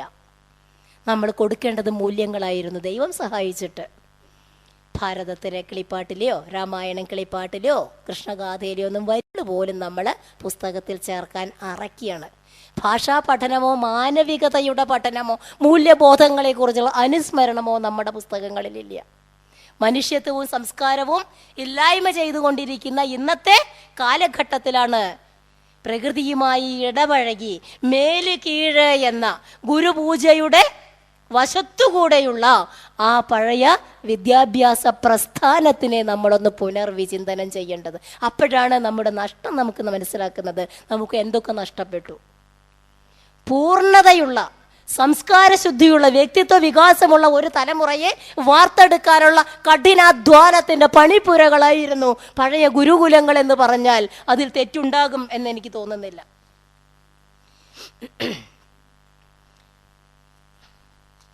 പിന്നെ ഇതിൽ സമയം അധികമില്ലാത്തത് കൊണ്ട് ഞാൻ കടക്കുന്നില്ല. അടുത്തത് ഗൃഹസ്ഥനാണ്. ഗൃഹസ്ഥനാരാണ്? പരമധർമ്മമാണ് ഗാർഹസ്ഥ്യം. എല്ലാവർക്കും വേണ്ടതാണ്. ആരും ജനിച്ച ഉടനെ ബ്രഹ്മചാരിയായി നിത്യബ്രഹ്മചാരി നൈഷ്ഠിക ബ്രഹ്മചാരി അവിടെ നിന്നൊന്നും പറയണില്ല. 2 തരം ബ്രഹ്മചാരിയുണ്ട്. ഉപകൂർവാണനും ഉണ്ട്, നൈഷ്ഠിക ബ്രഹ്മചാരിയുണ്ട്. കുറച്ചു കാലം ക്ലിപ്തപ്പെടുത്തിയിട്ട് ബ്രഹ്മചര്യം സ്വീകരിക്കുകയും സെലിബസി. ഇന്ന് ബ്രഹ്മചര്യത്തിലെ കുട്ടികൾക്കൊന്നും ബ്രഹ്മചര്യം ഇല്ല. നമ്മളുടെയൊക്കെ റിപ്പോർട്ടുകൾ കേട്ടാൽ ഞെട്ടും. തിരുവനന്തപുരം ജില്ലയിലെ +2 വിദ്യാലയങ്ങളിലെ ഒരു റിപ്പോർട്ട് അനുസരിച്ചിട്ട് അതിൽ 60-65% പെൺകുട്ടികളും ലൈംഗികത അനുഭവിച്ചവരാണ് എന്ന റിപ്പോർട്ട് കാണുമ്പോൾ നെഞ്ചത്ത് കൈവയ്ക്കാത്ത കണ്ണീരൊഴുക്കാത്ത അമ്മമാരുണ്ടാകുമെന്ന് എനിക്ക് തോന്നുന്നില്ല. നമ്മൾ അറിയുന്നില്ല ഈ പോക്ക് എങ്ങട്ടാണെന്ന്. ബ്രഹ്മചര്യം, സെലിബസി എവിടെ പോയി? അതൊക്കെ ബ്രഹ്മചാരികളുടെ വേഷം കെട്ടിക്കൊണ്ട് കാമകേളികൾ ആടുന്ന മഠങ്ങളുടെ വക്താക്കളെ നമ്മൾ കാണുന്നുണ്ട്. നമ്മൾ എന്ത് ചെയ്യും? നല്ല ആൾക്കാർ പോലും ചീത്ത പട്ടികയിലേക്ക് ആക്കപ്പെടുന്ന ഒരു കാലത്തിലാണ് നമ്മളല്ലേ. അറിയില്ല. നല്ല സത്യസന്ധരായ ആദർശശുദ്ധിയുള്ള സന്യാസിമാരെ പോലും നമ്മളുടെ പലരും ഈ കഥകൾ കൊണ്ട് മാനം കെടുത്തിക്കൊണ്ടിരിക്കുകയാണ്. ആ ബ്രഹ്മചര്യത്തിൽ നിന്നാണ് നമ്മൾ ഗാർഹസ്ഥ്യത്തിലേക്ക് കടക്കുന്നത്. ഗാർഹസ്ഥ്യം ബ്രഹ്മചര്യത്തിൻ്റെ നൈരന്തര്യമാണ്. ബ്രഹ്മചര്യത്തിൽ നമ്മൾ സ്വായത്തമാക്കിയ ഗുണങ്ങൾ: സ്ത്രീ ജിതനാവാതിരിക്കുക, ചീത്ത സംസർഗം ഇല്ലാണ്ടിരിക്കുക, ആഹാരത്തിൽ അമിത താല്പര്യം ഇല്ലാതിരിക്കുക, ഗുരു അല്ലെങ്കിൽ മുതിർന്നവരെ ബഹുമാനിക്കുക, പഠനത്തിൽ ശ്രദ്ധ കേന്ദ്രീകരിക്കുക, ഭിക്ഷാടനത്തിലൂടെ ലളിത ജീവിതത്തിലേക്ക് അഹങ്കാരമില്ലായ്മയിലേക്ക് കടക്കുക തുടങ്ങിയ ആ മൂല്യ ഗണങ്ങളെ സ്വജീവിതത്തിൽ പകർത്തി സമൂഹത്തിന് മാതൃക പ്രജകളാകേണ്ട കാലഘട്ടമാണ് ഗാർഹസ്ഥ്യം. അവിടെ പറയുന്നത് ഭാര്യ, കുടുംബാംഗങ്ങൾ തുടങ്ങിയവരോടൊക്കെ വളരെ സ്നേഹത്തിൽ പെരുമാറണം. പക്ഷേ അവിടെയും നിഷേധിക്കുന്നത് എന്താണ്? ആസക്തി, സംഘം കൂടുതലുണ്ടാവരുത്. എല്ലാവരെയും നല്ല വാക്ക് പറഞ്ഞും സ്നേഹിച്ചും അനുമോദിക്കണം. പക്ഷെ ആ അനുമോദത്തിൽ ഒതുക്കിക്കൊണ്ട് ഇവരില്ലാതെ എനിക്ക് ജീവിക്കാൻ പറ്റില്ല എന്നുള്ള സംഘം ഉണ്ടാകരുത്. ഏറ്റവും പ്രധാനമായിട്ട് അതാണ് പറയുന്നത്. മാത്രമല്ല, ഗൃഹസ്ഥൻ തനിക്ക് ധനം വേണം എന്ന് ആഗ്രഹിക്കരുത്. കിട്ടുന്ന ധനം ഉപയോഗിക്കാം. അവനവൻ്റെ പ്രാരബ്ധ കർമ്മം കൊണ്ട് അല്ലെങ്കിൽ ജീവിതത്തിലെ കർമ്മബന്ധം കൊണ്ട് നമുക്ക് കിട്ടാനുള്ള കുറേ കാര്യങ്ങളുണ്ട്. നമുക്കൊക്കെ കിട്ടുന്ന ധനം നമ്മൾ വിചാരിക്കും നമ്മൾ പണിയെടുത്തിട്ടാണെന്ന്. നമ്മൾ പണിയെടുത്തോ അധ്വാനിച്ചോ വീണ് കിട്ടിയതോ ലോട്ടറി കിട്ടിയതോ ഒക്കെ ആയിരിക്കാം. പക്ഷെ എങ്ങനെ കിട്ടി? അതിനുള്ള സാഹചര്യം എങ്ങനെ ഉണ്ടായി? മുകളിലൊരു റിമോട്ട് കൺട്രോൾ ആയിട്ട് ഈശ്വരൻ എന്ന് പറയുന്ന ഒരാളുണ്ടായത് കൊണ്ടാണ്. അല്ലാണ്ട് നമ്മൾ പണിയെടുക്കാൻ വിചാരിച്ച് പണിയെടുക്കേണ്ട നേരത്തെ തലകറങ്ങി വീണ അന്ന് പണിയെടുക്കാൻ പറ്റുമോ? പക്ഷെ അപ്പൊ എന്തുകൊണ്ട് പണിയെടുക്കാനും ധനം ഉണ്ടാക്കാനും സാധിക്കുന്നു? അതിന് ഈശ്വരൻ എന്ന് പറയുന്ന ഒരു നിയന്താവുണ്ട്, ഒരു നിയാമക ശക്തിയുണ്ട്. അതുകൊണ്ട് തന്നെ ധനത്തിനോട് ആർത്തി ഉണ്ടാകരുത്, അതാണ് ഭോഗ ആസക്തി ഉണ്ടാകരുത്, ത്യാഗാസക്തിയാണ് ഉണ്ടാകുന്നത്. ഭിക്ഷ നേരത്തെ പറഞ്ഞു, ഗോവ് സമം ധർമ്മം. ഒരു ഗൃഹസ്ഥൻ സാധാരണ വീട്ടിലെ ധർമ്മത്തിന് വരുന്ന ആൾക്കാരുണ്ട്, ഭിക്ഷക്കാര്. ഈ ഭിക്ഷക്കാര് എന്താ പറയുക? നമ്മൾ ധർമ്മക്കാരൻ എന്ന് പറയും. കാരണം എന്താ? ഇല്ലാത്തവൻ ഉള്ളവനോട് ചോദിക്കുന്നത് ധർമ്മമാണ്. ഉള്ളവൻ ഇല്ലാത്തവന് കൊടുക്കുന്നതോ വീട്ടുടമസ്ഥൻ കൊടുക്കുന്നതോ ധർമ്മക്കാരന് ധർമ്മം കൊടുക്കുകയാണ്. അപ്പൊ ആ ധർമ്മം കൊടുക്കണമെങ്കിൽ ആവശ്യമായ ധനം വേണം, അത്രേ വേണ്ടൂ. അവനവന് ഉള്ളതിൽ കൂടുതൽ ഉണ്ടാക്കുകയും അധികമായി ധനം സമാഹരിക്കുകയും ചെയ്യുന്നവനെ കള്ളനാണ്, അവനെ ശിക്ഷിക്കണം എന്നാണ് കാറൽ മാർക്സ് പറയുന്നതിനും എത്രയോ 1000 വർഷങ്ങൾക്ക് മുൻപ് ഭാഗവതവും പുരാണത്തിലെ ഋഷിമാരും നമ്മളോട് പറഞ്ഞത്. യാവൽ ബ്രിയേത ജഡരം താവൽ സ്വത്വം ഹിദേഹിനാം അധികം യോഭിമന്യേത സസ്തേനോ ദണ്ഡമർഹതി. ആവശ്യത്തിൽ കൂടുതൽ സ്വത്തുണ്ടാക്കിയിട്ട് ഇത് എൻ്റെ എൻ്റെ എന്ന് അഭിമാനിക്കുന്നവനെ ശിക്ഷിക്കണം എന്നാണ്. അവൻ കള്ളനാണ്, അവനെ ശിക്ഷിക്കണം എന്നാണ് പഴയ മഹർഷിമാര്, വ്യാസമഹർഷി എങ്കിലും നമ്മളോട് പറഞ്ഞത്. നമുക്ക് കിട്ടിയതിനെ കൊടുക്കുക. ഗൃഹസ്ഥന് പറഞ്ഞത് പഞ്ചമഹായജ്ഞങ്ങളാണ്. യജ്ഞം ദേവന്മാർക്ക്, മനുഷ്യർക്ക്, പിതൃക്കൾക്ക്, തിര്യക്കുകൾക്ക് ഒക്കെ യജ്ഞത്തിലൂടെ എല്ലാവർക്കും കൊടുക്കുക, ദാനം ചെയ്യുക. തേന ത്യക്തേന ഭുഞ്ചീത. ആ യജ്ഞമാണ് നമ്മളുടെ അടിസ്ഥാനം. സഹയജ്ഞ പ്രജാ സൃഷ്ട്വ പുരോവാച പ്രജാപതി അനേന പ്രസവിഷ്വത്വം വസ്തു അനേന പ്രസവിഷ്യത്വം ഏഷവോസ്തുഷ്ട കാമധുക്. കാമധേനുവായിട്ട് ഇഷ്ടങ്ങളെ പ്രദാനം ചെയ്യുന്ന ഒരു ജീവിതത്തിലേക്ക് കടക്കണമെങ്കിൽ ഈ യജ്ഞത്തിലൂടെ നമ്മളുടെ നൈരന്തര്യം ഉണ്ടാക്കണം. യജ്ഞം യാഗത്യജനമാണ്, ത്യാഗമാണ്, ത്യജിക്കലാണ്. അപ്പൊ ഗൃഹസ്ഥന് ഏറ്റവും വലിയ ധർമ്മം മറ്റുള്ളവർക്ക് കൊടുക്കുക എന്നുള്ളത്. കൊടുക്കാൻ വേണ്ടതുണ്ട്. ധനം പലതരത്തിലുണ്ട്. ഭഗവതൻ തന്നെ പറയണു, ഈശ്വരൻ തരുന്ന ധനം, മഴയായും കൃഷിയായും ഒക്കെ നമുക്ക് കിട്ടിയെന്ന് നമ്മൾ ഉണ്ടാക്കുന്ന ധനം, ദിവ്യമായ ധനം. ഭൂമിയിൽ നിന്ന് കിട്ടുന്ന സ്വർണം, വെള്ളി തുടങ്ങിയ ധനം, ഭൗമമായ ധനം. ആകസ്മികമായി കിട്ടുന്ന നിധി പോലെയോ ലോട്ടറി പോലെയോ ഒക്കെ കിട്ടുന്നതാണ് അന്തരീക്ഷം എന്ന് പറയുന്ന ധനം. ഈ ധനമൊക്കെ ഏതെങ്കിലും വഴിക്ക് നമുക്ക് വന്നേക്കാം, വരാതെയും ഇരിക്കാം. പക്ഷേ ഉള്ളതുകൊണ്ട് സംതൃപ്തിപ്പെടുകയും ഉള്ളതിൽ നിന്ന് കൊടുക്കുകയും ചെയ്യുക. അതാണ് നമ്മളൊക്കെ പണ്ട് അമ്പലത്തിലൊക്കെ പോയ വഴിപാട് ചെയ്യുന്നത്. ഈശ്വരൻ നമുക്ക് തന്നതിൽ നിന്ന് കുറച്ചെടുത്ത് ഈശ്വരന് തന്നെ തിരിച്ചു കൊടുക്കുക, അല്ലെങ്കിൽ ഈശ്വരൻ വസിക്കുന്ന പ്രകൃതിക്ക് വേണ്ടിയിട്ട്, സമൂഹത്തിന് വേണ്ടിയിട്ട് തിരിച്ചു കൊടുക്കുക. ആ യജ്ഞം, ആ ത്യാഗമായിരിക്കണം ഗൃഹസ്ഥന്റെ മുഖമുദ്ര. അവന് ഭാര്യയോട് പോലും പ്രത്യേക മമത പാടില്ല എന്നാണ്. ഭാര്യ വേണം, പക്ഷേ നമ്മുടെ ചാരമായോ പുഴുവായോ കൃമിയായോ ഒക്കെ മാറുന്ന നമ്മുടെ ഈ ശരീരത്തിനെ കേവലം ക്ഷണികമായി സുഖിപ്പിക്കുന്ന ഭാര്യ എന്ന പദത്തിനോട് അമിതമായ ആസക്തി പാടില്ല. എൻ്റെ ഭാര്യ, അങ്ങനത്തെ ഒരു ചിന്തയെ പാടില്ല എന്നാണ് പറയണത്. അവിടെ ഭാര്യ അല്ലെങ്കിൽ സ്വന്തം മക്കള് എന്ന് പറയുന്ന സ്വന്തം എന്ന ഭാവം ഇല്ലാണ്ടിരിക്കണം. ഞാൻ എന്ന ഭാവം അത് തോന്നായിക വേണം. ഇനി തോന്നുന്നതാകിൽ അഖിലം ഞാൻ എന്ന് തോന്നണം എന്ന് പറയുന്ന ഒരു അവസ്ഥയിലാണ് ഗൃഹസ്ഥന് ഇരിക്കേണ്ടത്. അപ്പോ ജീവിതത്തില് സത്സംഗം ഉണ്ടായിരിക്കണം. ഏറ്റവും പ്രധാനമായിട്ട് ഗൃഹസ്ഥന് വേണ്ടതാണ്. ഇപ്പൊ നമ്മളൊക്കെ ചെയ്തുകൊണ്ടിരിക്കുന്നത് അതാണ്, സത്സംഗം. ഭക്തന്മാര്, മഹർഷിമാര്, വിദ്വാൻമാരായിട്ടുള്ളവരുടെ കൂടെ ചെന്നിരിക്കുകയും അവർ പകർന്നു തരുന്ന അറിവുകളെ സ്വായത്തമാക്കാൻ ശ്രമിക്കുകയും ചെയ്യുക. അതാണ് സത്സംഗം. സത്സംഗം എന്തിനാണ്? ബ്രഹ്മസത്യം ജഗന്മിഥ്യ എന്ന അദ്വൈതത്തിലെത്താൻ. ഒരുപാട് അനുഭവങ്ങള്, ഒരുപാട് സന്തോഷങ്ങള്, ഒരുപാട് ദുഃഖങ്ങള് നമുക്കുണ്ട്. പക്ഷെ ഈ ദ്വൈതത്തിൽ നിന്ന്, അല്ലെങ്കിൽ ഈ വൈവിധ്യത്തിൽ നിന്ന്, ഈ നാനാത്വത്തിൽ നിന്ന് ഏകമായ ഈശ്വരനിലേക്ക് എത്തണമെങ്കിൽ ഏതു വഴിയാണോ ഉള്ളത് അത് തുറക്കുന്ന സത്സംഗം. അപ്പോഴാണ് നമ്മളുടെ ഈ അനുഭവങ്ങളൊക്കെ നിസ്സാരമാണ് എന്ന തോന്നലുണ്ടാക്കുക. ഉറക്കത്തിലുണ്ടായ ഒരു സ്വപ്നം, അതുപോലെ ജീവിതത്തിലെ അനുഭവങ്ങളെ കാണാൻ സാധിക്കുക. ഈശ്വരൻ എന്ന ഉണർവിലേക്ക് മാറാൻ സാധിക്കണം.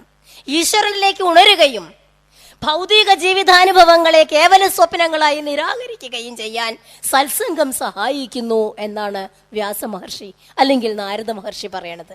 ഇവിടെയാണ് സത്സംഗത്തിന്റെ പ്രത്യേകത. നല്ലവരുമായിട്ടുള്ള ചർച്ച. നല്ല കാര്യങ്ങളിൽ പ്രേമമുണ്ടാകണം എന്നൊക്കെ പറയണ പഴയ പദ്യം ഓർമ്മയില്ലേ? നല്ല വാക്കോതുവന ദുഷ്ടസംസർഗം വരാതെയായി ഇടണം, ശിഷ്ടരായുള്ളവർ തോഴരായി ഇടണം എന്നാണ്. നല്ല ആൾക്കാരുമായിട്ട് ഇടപഴകാനുള്ള അത്. അല്ലെങ്കിൽ ആയിക്കഴിഞ്ഞാൽ എന്താണ്, നമ്മുടെ അനുഭവങ്ങള്, ഒരു സ്വപ്നം കണ്ടു കഴിഞ്ഞാൽ നമുക്ക് എന്താ തോന്നുക? കുറച്ച് കഴിഞ്ഞാൽ ഉണർന്നു കഴിഞ്ഞാൽ സ്വപ്നം കണ്ടു എന്നുള്ളതൊരു അനുഭവമാണ്. പക്ഷേ ഏതോ അകലങ്ങളിൽ എവിടെയോ എപ്പോഴോ അനുഭവിച്ച ഒരു നിസ്സാര കാര്യമായിട്ട് അതിനെ തോന്നാൻ സാധിക്കണം. അപ്പൊ അനുഭവങ്ങൾ സ്വപ്നതുല്യമായി മാറ്റണമെങ്കിൽ ഈശ്വരൻ എന്ന സ്വപ്നമല്ലാത്ത ജാഗ്രതത്തിന്റെ തിരിച്ചറിവിലേക്ക് ഉണരാൻ നമുക്ക് സാധിക്കണം.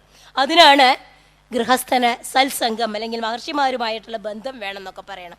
മാത്രവുമല്ല, പ്രപഞ്ചത്തിലെ എല്ലാ ജീവജാലങ്ങളെയും മക്കളെ പോലെ കാണാൻ സാധിക്കണം. അതാണ് ഇതിൽ ഏറ്റവും വലിയൊരു തത്വം. ആത്മന പുത്രവത് പശുവിൽ തൈരേഷാമന്തരം കീൽ. എല്ലാ ജീവജാലങ്ങളെയും, മൃഗോഷ്ടകരം അർക്കാക്ക എന്ന് തുടങ്ങി ആടുകോഴി കുതിര തുടങ്ങിയിട്ടുള്ള എല്ലാ ജീവജാലങ്ങളെയും സ്വന്തം മക്കളെ പോലെ കാണാൻ സാധിക്കണം. ഈശ്വരൻ എന്താണ്? പ്രകൃതിയിലെ എല്ലാ ചരാചരങ്ങളിലും നിറയുന്ന ഒരു ചൈതന്യം.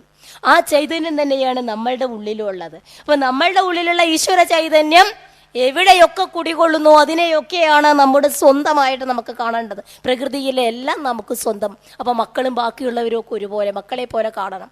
അതാണ് അങ്ങനെ കാണുമ്പോഴാണ് വ്യാസമഹർഷി മകനെ വിളിച്ച കഥ ഓർമ്മയുണ്ടല്ലോ. യം പ്രവ്രജന്തം അനുവേദം അവേദപുത്രം ദ്വൈപായനോ വിരഹ കാതര ആജുഹാവ പുത്രേതി തന്മയതയാ തരവോഭിനേദുസ്തം സർവഭൂതഹൃദയം മുനിമാനദോസ്മി. വ്യാസമഹർഷി തന്നെ വിട്ടുപോകുന്ന ശുഗമഹർഷിനെ വിളിക്കുകയാണ് മകനേന്ന്, പുത്ര എന്ന് വിളിക്കുമ്പോൾ ആ ഭാഗത്തുള്ള മരങ്ങളൊക്കെ പുത്ര പുത്ര എന്ന് മാറ്റൊലിക്കൊള്ളുന്ന തരത്തില് മകനെ വിളിക്കുകയാണ്. എന്താ കാരണം? എല്ലാ സർവഭൂത ഹൃദയമായ ഈശ്വരൻ എല്ലാ ജീവജാലങ്ങളിലും ഈ മുനി ഈശ്വര സാക്ഷാത്കാരം കിട്ടിയത് കൊണ്ട് എല്ലാ ജീവജാലങ്ങളോടും ഇടപഴകിക്കൊണ്ട് അവരുടെയൊക്കെ മകനായി മാറുന്ന ഒരവസ്ഥ. അതുപോലെ എല്ലാ ജീവജാലങ്ങളെയും സ്വന്തം മക്കളായി കാണാൻ കഴിയുന്ന ഏറ്റവും വലിയ ഒരവസ്ഥയിലേക്ക് ഗൃഹസ്ഥൻ കടന്നിരിക്കണം. അതിനാണ് ബ്രഹ്മചര്യത്തിൻ്റെ ഭാഷ്യം അവനെ പര്യാപ്തനാക്കുന്നത്. അപ്പോഴാണ് നമ്മൾ പ്രകൃതിയിലെ ദേവാൻ ഭാവയതാനേന തേ ദേവാ ഭാവയന്തുന പരസ്പരം ഭാവയന്ത ശ്രേയപരമവാപ്സ്യത എന്ന് പഠിക്കുന്നത്. ദേവന്മാരെ പോലെ പ്രകൃതിയെയും മറ്റുള്ളവയെയും നമ്മൾ വിചാരിക്കുകയാണെങ്കിൽ, അവരെ വർദ്ധിപ്പിക്കുകയും പോഷിപ്പിക്കുകയും ചെയ്യുകയാണെങ്കിൽ അതേ പ്രകൃതിയിലെ എല്ലാം നമ്മളോട് തിരിച്ചിങ്ങോട്ടും അതുപോലെ പെരുമാറും എന്നുള്ള ആ ഒരു ജ്യാമിതീയമായിട്ടുള്ള ഒരു ഇക്വേഷൻ, ആ സമവായം, ആ സമവാക്യം നമുക്ക് ഉണ്ടാക്കാൻ സാധിക്കണം. മാത്രവുമല്ല, ഗീത തന്നെ പറഞ്ഞതുപോലെ സർവഭൂതഹിതേ രഥന്മാരാകാനുള്ള ഏറ്റവും വലിയൊരു ഉപദേശമാണ് ഇതിൻ്റെ ഉള്ളിലുള്ളത്. എല്ലാ ജീവജാലങ്ങളുടെയും ക്ഷേമത്തിൽ താല്പര്യം, സർവഭൂതഹിതേ രഥന്മാരാകണം. അങ്ങനെ വരുമ്പോഴാണ് ഭാരതം ലോകത്തിന് കൊടുത്ത ഏറ്റവും നല്ല മുദ്രാവാക്യത്തിൻ്റെ ഉടമസ്ഥരാണ് നാം എന്ന് നമുക്ക് അറിയാൻ കഴിയുന്നത്. എന്താണ് ആ മുദ്രാവാക്യം? ഭാരതം ലോകത്തിന് കൊടുത്ത ഏറ്റവും മഹത്തായ മുദ്രാവാക്യം, ഏറ്റവും അന്വർത്ഥമായ മുദ്രാവാക്യം, ഏറ്റവും ഉജ്ജ്വലമായ മുദ്രാവാക്യം ഇത് മാത്രമാണ്: ലോക സമസ്ത സുഖിനോ ഭവന്തു. ലോകം മുഴുവൻ സന്തോഷമായിരിക്കട്ടെ, സുഖമായിരിക്കട്ടെ എന്ന കാഴ്ചപ്പാട്. ബ്രഹ്മചര്യത്തിൻ്റെ ദർശനങ്ങളിലൂടെ ഗൃഹസ്ഥനിലേക്ക് കടന്നിരിക്കുമ്പോൾ നമ്മൾ മനസ്സിലാക്കേണ്ട ഏറ്റവും വലിയ തത്വമാണ് സർവഭൂതഹിതേ രഥന്മാരായിട്ട് വേണം ഓരോ ഗൃഹസ്ഥനും ജീവിക്കാൻ. ഇത് ഞാൻ പറയുമ്പോൾ അടിവരയിടാണ്. കാരണം ഇവിടെ ഇരിക്കുന്ന 99.9% പേരും ഗൃഹസ്ഥന്മാരാണ്, ഞാനും നിങ്ങളും. അതുകൊണ്ട് തന്നെ നമ്മുടെ ദൗത്യം ലോകത്തെ, പ്രകൃതിയെ, സർവചരാചരങ്ങളെയും സ്നേഹിക്കുക എന്നുള്ളതാണ്. അല്ല, ഒരുപാട് കാര്യങ്ങൾ അതിൽ പറയുന്നുണ്ട്. അതിൻ്റെ കൂടെ തന്നെ വിദ്യാവിനയസമ്പന്നെ ബ്രാഹ്മണേ ഗവി ഹസ്തിനി ശനി ജൈവ സ്വഭാഗേച്ച പണ്ഡിതാഹ സമദർശന. എല്ലാവരും ഒരുപോലെ കാണാൻ കഴിയണം. മാത്രവുമല്ല, ബ്രഹ്മചര്യത്തിൻ്റെ നൈരന്തര്യമായിട്ട് പറയണ ഒരു ഭാര്യയെ പാടുള്ളൂ, കൂടുതൽ പേരോടുള്ള സംസർഗം പാടില്ല. ഇതൊക്കെ പറയുമ്പോൾ നമ്മൾ തിരിച്ച് ഇങ്ങോട്ട് വെച്ച് നോക്കൂ. ഇന്ന് 2010 കഴിഞ്ഞ് 2011 കാലെടുത്ത് വെക്കുന്നവരാണ് നമ്മൾ. ഇന്ന് എന്താണ് നമ്മളുടെ ഗൃഹസ്ഥൻ്റെ സ്ഥിതി? ഹിരണ്യായ നമ. നമ്മളിന്ന് ജീവിക്കുന്നത് ഹിരണ്യായ നമ എന്ന് പറയുന്ന ഒരു സങ്കല്പത്തിലാണ്. എന്താ ഹിരണ്യായ നമയുടെ കുഴപ്പം? ഹിരണ്യകശിപുവിനെ നരസിംഹമൂർത്തി കൊന്നത് നാരായണായ നമ പറയണ്ടെന്ന് പറഞ്ഞതുകൊണ്ടല്ല. കാരണം ഈശ്വരൻ ഉണ്ടെന്ന് പറഞ്ഞവരെ നമ്മൾ ആചാര്യന്മാരായി കരുതിയിട്ടുണ്ട്. ഈശ്വരൻ ഇല്ല എന്ന് പറഞ്ഞ ചർവാകാദികളെ നമ്മൾ മഹർഷിമാരായി കരുതിയിട്ടുണ്ട്, വന്ദിച്ചിട്ടുണ്ട്, നമസ്കരിച്ചിട്ടുണ്ട്. പക്ഷെ എന്തായിരുന്നു ഹിരണ്യകശിപുവിൻ്റെ അപരാധം? അദ്ദേഹം പറഞ്ഞു ഹിരണ്യായ നമ. ഹിരണ്യം എന്ന് പറഞ്ഞാൽ സ്വർണ്ണാണ്. ഹിരണ്യായ നമ എന്ന് പറഞ്ഞാൽ എൻ്റെ ദൈവം സമ്പത്താണ്. സമ്പത്തുണ്ടെങ്കിൽ അതിൻ്റെ കൂടെ ആഗ്രഹങ്ങൾ വരും.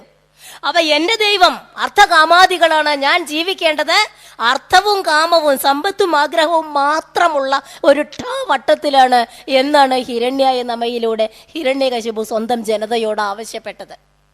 അങ്ങനെ വരുമ്പോൾ ധർമ്മവും മോക്ഷവുമില്ലാത്ത, നാരായണനും ധർമ്മവുമില്ലാത്ത ഒരു സംസ്കാരം സനാതനമായി നിലനിൽക്കില്ല. എന്നാൽ ഭാരതീയ സംസ്കാരം സനാതനമായി നിലനിൽക്കണം എന്നേ പറ്റൂ. അങ്ങനെ വേണമെങ്കിൽ ഈശ്വരൻ വേണം, അനാദിയും അനന്തവുമായ അനശ്വരമായ ഈശ്വര ചൈതന്യം. അതിന് ധർമ്മ മോക്ഷങ്ങളും കൂടി വേണം. ഞാൻ നേരത്തെ പറഞ്ഞ 4 തൂണിലെ 2 തൂണേ ആകുന്നുള്ളൂ അർത്ഥവും കാമവും. ഹിരണ്യായ നമ എന്ന് പറയുമ്പോൾ അർത്ഥവും കാമേ വരുന്നുള്ളൂ.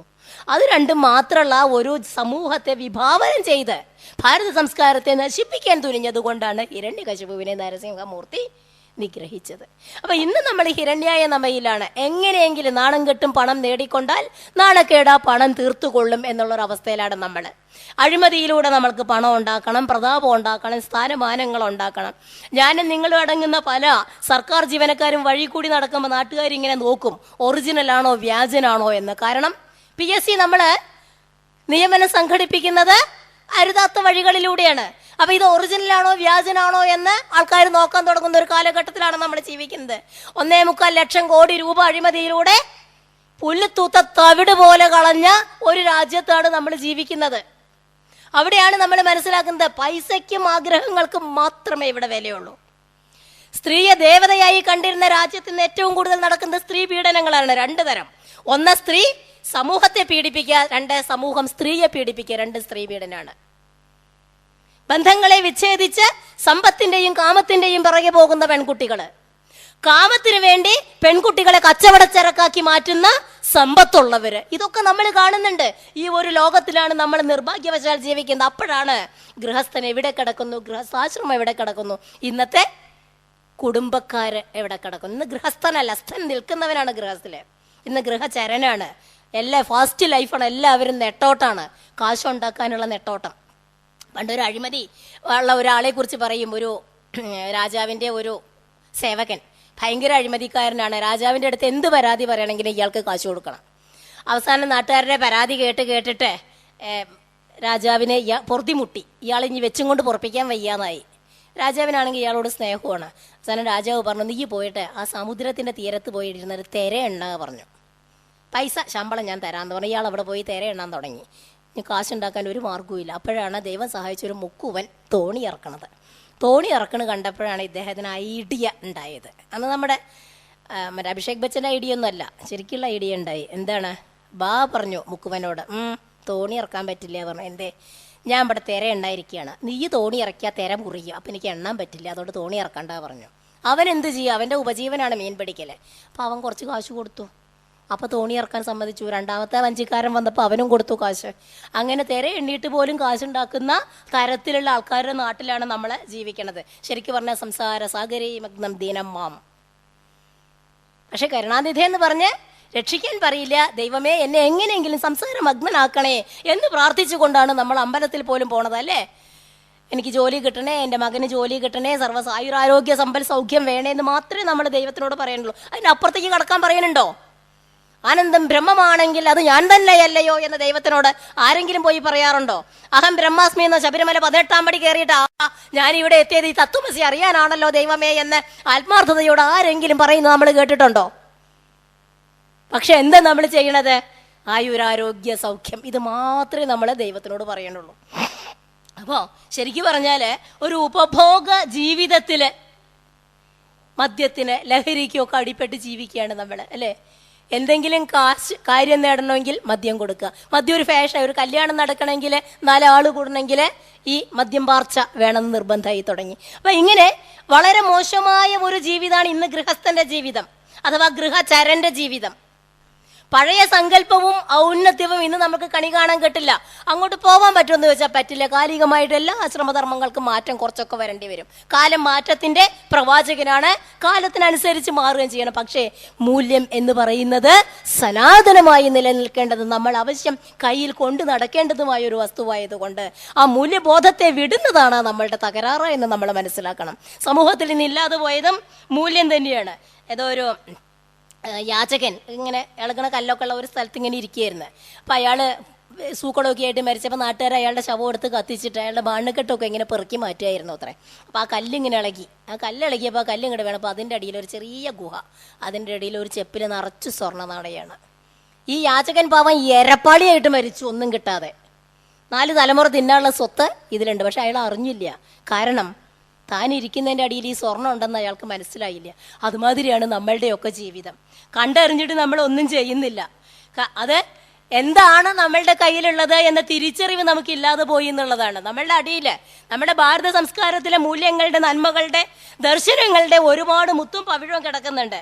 പക്ഷെ അത് പെറുക്കിയെടുക്കാനും അത് ഉപയോഗിക്കാനും നമുക്ക് സാധിക്കുന്നില്ല. അതുപോലെ ഈ ആശ്രമധർമ്മങ്ങൾ എല്ലാ ധർമ്മവും നന്മയെക്കുറിച്ചാണ് പ്രതിപാദിക്കുന്നത്. എല്ലാ ധർമ്മവും ജീവിതത്തെ പൂർണ്ണമാക്കലും രൂപപ്പെടുത്തലും ചിട്ടപ്പെടുത്തലും ചിന്തയേറിടലുമാണ്. ഇത് മനസ്സിലാക്കാൻ നമുക്ക് സാധിക്കുന്നില്ല. അല്ലെങ്കിൽ ആ അജ്ഞത, ആ കഴിവില്ലായ്മയാണ് നമ്മുടെ ശാപം എന്ന് നമ്മൾ മനസ്സിലാക്കണം. ശരിക്കും പറഞ്ഞാൽ കണ്ണ് തുറക്കുന്നില്ല. നമ്മൾ കണ്ണ് തുറന്നിട്ടൊന്നും കാണുന്നില്ല. നമുക്ക് ഈശ്വരൻ തന്ന ഏറ്റവും നല്ല ആയുധം എന്താണ്? ഏത് കാലത്തേക്കും ശ്രീകൃഷ്ണൻ തന്ന ആയുധം സുദർശനാണ്, അല്ലേ? സുദർശനം, നല്ല ദർശനം, കാഴ്ച, സമീക്ഷ. സുദർശനമാണ് നമ്മുടെ ആയുധം. കണ്ണ് തുറന്ന് ജീവിക്കണം. അതിനാണ് സുദർശനം നമുക്ക് തന്നിട്ടുള്ളത്. പക്ഷെ നമ്മളിന്ന് പഴയ സർദാർജി വണ്ടി ഓടിച്ച മാതിരി അവിടെ സർദാർജി ഇങ്ങനെ വണ്ടി ഓടിക്കുകയാണ്. എങ്ങനെയാ? ഭയങ്കര സ്പീഡിൽ. അപ്പോൾ പിന്നിലിരിക്കുന്ന ഭാര്യയ്ക്ക് ഭയങ്കര വെപ്രാളം, പേടിയായി. നമ്മുടെ റോട്ടിൽ കൂടെയല്ലേ ഓടിക്കുന്നത്. തോണ്ടി എന്നിട്ട് പറഞ്ഞു, നോക്കൂ പറഞ്ഞു. എന്തേ? അതെ എനിക്ക് പേടിയാവണം കേട്ടോ പറഞ്ഞു. അപ്പോൾ സർദാർജി, വണ്ടി ഓടിക്കണ സർദാർജി പറഞ്ഞു, നിനക്കും പേടിയാവണുണ്ടോ? എന്നാൽ ഒരു കാര്യം ചെയ്യാം, എൻ്റെ മാതിരി കണ്ണും അടച്ചവിടെ ഇരുന്നോളൂ പറഞ്ഞു. ഓടിക്കുന്ന ആള്. ഇതുമാതിരി കണ്ണു അടച്ച് വണ്ടി ഓടിക്കുന്നത് പോലെയാണ് നമ്മളുടെ ജീവിതം എന്ന് നമ്മൾ മുന്നോട്ട് പോണത്. കണ്ണ് തുറക്കുന്നില്ല, ഏതാണ്ട് ഗാന്ധാരിയെ പോലെ. ഗാന്ധാര ദേശത്ത് നിന്ന് കല്യാണം കഴിച്ച അഫ്ഗാനിസ്ഥാനിൽ നിന്ന് തീവ്രവാദത്തിന്റെ ഈറ്റില്ലമായ ഗാന്ധാര ദേശത്ത് നിന്ന് കല്യാണം കഴിച്ചു കൊണ്ടുവന്ന് ഹസ്തിനപുരത്തിലെത്തിയിട്ട് ഭർത്താവിന് കണ്ണു കാണില്ല എന്നറിഞ്ഞപ്പോ അയ്മ പതിവ്രതയാവാൻ വേണ്ടി ഒരു കാര്യം ചെയ്തു. എന്താ ചെയ്തത്? സാരിയുടെ കോന്തല കീറിയിട്ട് ഒരു കഷ്ണം തുണി എടുത്തിട്ട് കണ്ണങ്ങോട്ട് കെട്ടി. ഇനി എനിക്ക് ഒന്നും കാണണ്ട, ഭർത്താവിന് കാണില്ല എനിക്കും കാണണം. ഇതാണോ പാതിവ്രത്യം? ഇതാണോ സ്ത്രീധർമ്മം? ഭർത്താവിന് കണ്ണു കാണില്ലെങ്കിൽ ഭർത്താവിന്റെ കാഴ്ചയായി, ഭർത്താവിന്റെ ഒന്നുവടിയായിരിക്കണം അല്ലേ? പ്രത്യേകിച്ച് ഭർത്താവ് രാജാവാണെങ്കിൽ. ഈ സമൂഹത്തിലുള്ള അധർമ്മങ്ങളെ, ഈ സമൂഹത്തിലെ കൊള്ളരുതായികളെ ഭർത്താവിനെ, രാജാവിനെ ബോധിപ്പിക്കേണ്ട ബാധ്യതയുണ്ടായിരുന്നു. പക്ഷേ തൻ്റെ 100 മക്കളും 101ാമത്തെ മകളുടെ ഭർത്താവായ കൂടുതൽ വിടനായ ജയദ്രഥൻ അടക്കമുള്ള 101 പേരുടെ അധർമ്മത്തിന്റെ തേർവാഴ്ച കണ്ടില്ലെന്ന് നടിച്ചുകൊണ്ട് ഭർത്താവിനെ ഉത്ബോധിപ്പിക്കാതെ ഒരു മഹാഭാരത യുദ്ധത്തിലേക്ക് നയിച്ചത് ഗാന്ധാരിയായിരുന്നു. കാരണം അവർ സ്വന്തം കണ്ണുകെട്ടി, അവർ കണ്ണു തുറന്ന് രാഷ്ട്രത്തെ, സമൂഹത്തെ കാണാൻ ശ്രമിച്ചില്ല എന്നതാണ്. ആയിരക്കണക്കിന് സ്ത്രീകൾ വിധവകളായത്, ആയിരക്കണക്കിന് സ്ത്രീകൾ പുത്രദുഃഖം കൊണ്ട് കണ്ണീരാടിയത്, ആയിരക്കണക്കിന് സ്ത്രീകളുടെ സഹോദരന്മാർ നഷ്ടപ്പെട്ടത് ഈ ഒരു സ്ത്രീയായ ഗാന്ധാരി കണ്ണു കെട്ടിയത് കൊണ്ടായിരുന്നു എന്ന് നമ്മൾ ഓർക്കുക. അപ്പൊ കണ്ണു തുറന്ന് ലോകത്തെ കാണാനുള്ള ഒരു ബാധ്യത ഗൃഹസ്ഥനുണ്ട്. ഇതൊക്കെ പുല്ലിംഗത്തിൽ പറയുമ്പോൾ സ്ത്രീകൾക്കും ബാധ്യതയുണ്ട് എന്ന് നമ്മൾ ആലോചിക്കണം. 11-ാം അധ്യായത്തിൽ സ്ത്രീ ധർമ്മം പറയുന്നുണ്ട്. ഭർത്താവിനെ സന്തോഷിപ്പിച്ചുകൊണ്ട്, വീട് ശുചിയാക്കിക്കൊണ്ട്, നല്ല നല്ല കാര്യങ്ങൾ ചെയ്യുന്ന ഒരുപാട് കാര്യങ്ങൾ പറയുന്നില്ല സ്ത്രീധർമ്മം. പക്ഷെ അതിലൊരു കാര്യം പറയുന്നുണ്ട്, പതിം അപതിതം ഭജേൽ എന്നാണ്. എല്ലാ നല്ല കാര്യം, വീട് വൃത്തിയാക്കണം, ഭർത്താവിന് വേണ്ട ആഹാരം കൊടുക്കണം, വിനയത്തോടെ സന്തോഷത്തോടെ മധുരവാക്കുകളോടെ ഭർത്താവിനെ സേവിക്കണം എന്നൊക്കെ പറഞ്ഞിട്ട് പതിം അപതിതം ഭജേൽ എന്നാണ്. അപതിതനായ, പാളിച്ചകളില്ലാത്ത, വീഴ്ചകളില്ലാത്ത നല്ലവനായ ഭർത്താവിനെ ഭജിക്കണം എന്നാ പറയണം. അപ്പൊ ഭർത്താവ് എങ്ങനെയായിരിക്കണം? ഭാര്യ നന്നാവണമെങ്കിൽ ആ ഭർത്താവ് അതിന് അർഹനായിരിക്കണം. അപ്പൊ സ്ത്രീക്കായാലും പുരുഷനായാലും ഭാഗവതം പറയുന്നത് ഗൃഹസ്ഥാശ്രമത്തിലെ നന്മ, മാതൃകാപരമായ മൂല്യങ്ങളോടുകൂടി ജീവിക്കുക എന്നുള്ളതാണ്. അപ്പൊ ഇത് മനസ്സിലാക്കണം. ഇത് മനസ്സിലാക്കാൻ വേണ്ടിയിട്ടാണ് ഈ ഗൃഹസ്ഥാശ്രമത്തിൻ്റെ ഒക്കെ ധർമ്മങ്ങൾ നമ്മളോട് പറഞ്ഞ്. ഭാര്യയോടുള്ള ആസക്തി, മക്കളോടുള്ള ആസക്തി അല്ല വേണ്ടത്. ഈ ഗൃഹസ്ഥാശ്രമം എന്ന് പറഞ്ഞാൽ നമ്മുടെ പീക്ക് പോയിന്റ് ആണ്, സുഖങ്ങളുടെ ഗിരിശൃംഗത്തിലാണ് നമ്മൾ. ശരീരത്തിന് ഏറ്റവും നല്ല കാലമാണ്, യൗവനത്തിന്റെ കാലമാണ്. ഇതൊക്കെ കഴിഞ്ഞ് മക്കൾ കുറച്ച് വലുതായി കഴിഞ്ഞാലാണ് വാനപ്രസ്ഥത്തിലേക്ക് പഴയ രാജാക്കന്മാരൊക്കെ കടന്നിരുന്നത്. നല്ല കാലത്ത് മക്കളെ യുവരാജാക്കന്മാരാക്കിയിട്ട്, അല്ലെങ്കിൽ മക്കൾക്ക് വീടും പറമ്പും എഴുതി കൊടുത്തിട്ട് വയസ്സായ അച്ഛനോ അമ്മയോ ഒക്കെ കാട്ടിലേക്ക് ഇറങ്ങും വാനപ്രസ്ഥത്തിന്. കാരണം സുഖങ്ങൾ ഒരു പരിധി വരെ അനുഭവിച്ചു കഴിഞ്ഞാൽ അതിൽ തന്നെ തൂങ്ങി പിടിച്ച് നിൽക്കണേന് അർത്ഥമില്ല. അത് ആസക്തിയാണ്, ഭോഗാസക്തി. ഭോഗാസക്തി ഇല്ലാതെ സ്വരം നന്നാവുമ്പോൾ പാട്ട് നിർത്തുക എന്ന് പറയും. അപ്പൊ ഇത്രയും കാലം സുഖിച്ച ഈ ശരീരത്തെ ഇനി ക്ലേശത്തിലൂടെ മുന്നോട്ട് നയിക്കുക. സുഖം സന്തോഷത്തോടെ അനുഭവിച്ചതുപോലെ ക്ലേശത്തെയും സന്തോഷത്തോടെ സഹിക്കാനുള്ള ഒരു മനസ്സാണ് വാനപ്രസ്ഥവും സന്യാസവും നമുക്ക് നൽകുന്നത്. വാനപ്രസ്ഥം സന്യാസവും നമ്മൾ ഒരുമിച്ച് ചേർത്ത് വെച്ച് വായിക്കണം. വാനപ്രസ്ഥത്തില് ശരിക്കും പറഞ്ഞാൽ കിട്ടിയ ഭക്ഷണം കൊണ്ട് ജീവിക്കുക, അധികം പഴുത്ത പഴം, ഓവറായിട്ട് പഴുത്ത പഴം ഉപയോഗിക്കരുത്, അധികം പഴുക്കാത്ത പഴം ഉപയോഗിക്കരുത്. പ്രകൃതിയിൽ നിന്ന് എന്താ കിട്ടിയെന്ന് അതനുസരിച്ച് ജീവിക്കുക. കഴിയണതും പർണശാലകളിലോ ഗുഹകളിലോ ഒന്നും താമസിക്കാതെ പഞ്ചഭൂതങ്ങളുമായി ഇടപഴകിയിട്ട് ശരീരത്തെ പഞ്ചഭൂതങ്ങൾക്ക്, പ്രകൃതിക്ക് വിട്ടുകൊടുക്കുക. അവർക്ക് അവരുടെ അഗ്നി സൂക്ഷിക്കാൻ മാത്രമേ പർണശാലയോ ഗുഹകളോ ഉപയോഗിക്കാവൂ എന്നാണ് വാനപ്രസ്ഥത്തിൽ പറയണത്. അങ്ങനെ വാനപ്രസ്ഥത്തിൽ ജീവിച്ച് നമുക്ക് ഉപവസിക്കാം. ഉപവസിക്കുന്നതിന് മുൻപ് എന്ത് ചെയ്യണം? ഭക്ഷണം ഉപേക്ഷിച്ച് സന്യാസത്തിലേക്കോ സമാധിയിലേക്കോ തിരിയുന്നതിന് മുൻപ് ചെയ്യേണ്ട കാര്യങ്ങൾ സങ്കല്പത്തോടെ ഒരു പിൻവാങ്ങലാണ്. ഏതൊക്കെ പഞ്ചഭൂതങ്ങളിൽ നിന്നോ ഏതൊക്കെ തത്വങ്ങളിൽ നിന്നാണോ ഈ ശരീരവും മനസ്സും ബുദ്ധിയും രൂപീകൃതമായത്, ഇതിനെയൊക്കെ തിരിച്ച് പറഞ്ഞയക്കുക. അപ്പോൾ അവിടെ നമ്മൾ ചെവിയെയും ശബ്ദത്തെയും നമ്മൾ ദിക്കുകളിൽ വിന്യസിക്കുക. ത്വക്ക് സ്പർശം എന്നിവയെ വായുവിലെ, നേത്രം രൂപം എന്നിവയെ സൂര്യനിലെ, നാവ് രസം എന്നിവയെ ജലത്തിലെ, മൂക്ക് ഗന്ധം എന്നിവയെ ഭൂമിയിലെ ഒക്കെ അങ്ങോട്ട് തിരിച്ചു വിടുക. ഇങ്ങോട്ട് കിട്ടിയ എല്ലാത്തിനെയും പടിപ്പടിയായിട്ട് തിരിച്ച് പറഞ്ഞയക്കുക. അങ്ങനെ പഞ്ചഭൂതങ്ങളുടെ വിഡ്രോവൽ, പിൻവാങ്ങലിലൂടെ ഭൂമിയിൽ നിന്ന് ജലത്തിലേക്ക്, ജലത്തിൽ നിന്ന് തേജസ്സിലേക്ക്, തേജസ്സിൽ നിന്ന് വായുവിലേക്ക്, വായുവിൽ നിന്ന് ആകാശത്തിലേക്ക്, അങ്ങനെ മഹത്വത്വം അവസാനം ആത്മാവിലേക്ക്, പരമാത്മാവിലേക്ക് എത്താൻ സാധിക്കണം. അങ്ങനെ വരുമ്പോഴാണ് വാനപ്രസ്ഥത്തിന്റെ അവസാന ഘട്ടം വിജയകരമാകുന്നു. പിന്നെ എന്താ ഉള്ളത്? ശരീരം മാത്രമേ ഉള്ളൂ. ഇപ്പൊ ലളിതാ സഹസ്രനാമത്തിലും ഇതേ കാര്യം പറയുന്നുണ്ട് അല്ലേ? പഞ്ചവക്ത്രാസ്തി സംസ്ഥിത, മൂലാധാരൈക നിലയ പഞ്ചവക്ത്രാസ്തി സംസ്ഥിത എന്ന് പറയുന്ന ശ്ലോകങ്ങൾ എടുത്തു നോക്കിയാല് 6 ഘട്ടങ്ങളില് പറയുന്നത് മൂലാധാരം, സ്വാധിഷ്ഠാനം, മണിപൂരം, അനാഹതം, വിശുദ്ധി, ആജ്ഞാചക്രം എന്നിങ്ങനെ ഈ ഘട്ടങ്ങളിലേക്കുള്ള ഒരു തിരിച്ചുപോക്ക് നമ്മൾ അവിടെ കാണുന്നുണ്ട്. പഞ്ചമുഖമായിട്ടാണ് മൂലാധാരത്തിൽ കാണുന്നത്. അവിടെ 5 ഭൂതങ്ങളും ഉണ്ട്. ഭൂമിയാകുമ്പോഴത്തേക്ക് ഈ 5 ഭൂതങ്ങളുടെ സാന്നിധ്യമാണ്. അതിന്റെ മുകളിലെത്തുമ്പോഴത്തേക്ക് സ്വാധിഷ്ഠാനത്തിൽ 4 ചതുർവക്ത്രാണ്, 4 മുഖം. കാരണം ഭൂമി ജലത്തിലേക്ക് വിഡ്രോ ചെയ്തു, പിൻവാങ്ങി. അവിടുന്ന് വരുമ്പോ വദനത്രയ സംയുത എന്നാണ്. ആ 2ഉം തേജസ്സിലേക്ക് പിൻവാങ്ങി. അവിടുന്ന് 2 മുഖം ആവുമ്പോഴത്തേക്ക് എന്തായി? വായുവിലേക്ക്. വായുവിൽ നിന്ന് വിശുദ്ധിയിലെത്തുമ്പോഴത്തേക്ക് ഏകമുഖാണ്. വദനൈക സമന്യുത എന്നാണ് വിശുദ്ധി ചക്രത്തില് കണ്ഠത്തിലെത്തുമ്പോഴത്. അപ്പൊ എന്താണ്? ഈ 4 ഭൂതങ്ങളും വാങ്ങി ആകാശം മാത്രം. അത് കഴിഞ്ഞ് ആ ചക്രത്തിലെത്തുമ്പോഴോ ഈ 5 ഭൂതങ്ങളും മനസ്സും ചേർന്ന 6ന്റെ ഒരു നിര അവിടെ നമ്മൾ കാണുന്നതാണ് ഷൺമുഖൻ. 6 മുഖമാണ് അവിടെ കാണുന്നത്. ഷൺമുഖന്റെ താത്വികമായ കേന്ദ്രം കൂടിയാണ് അത്.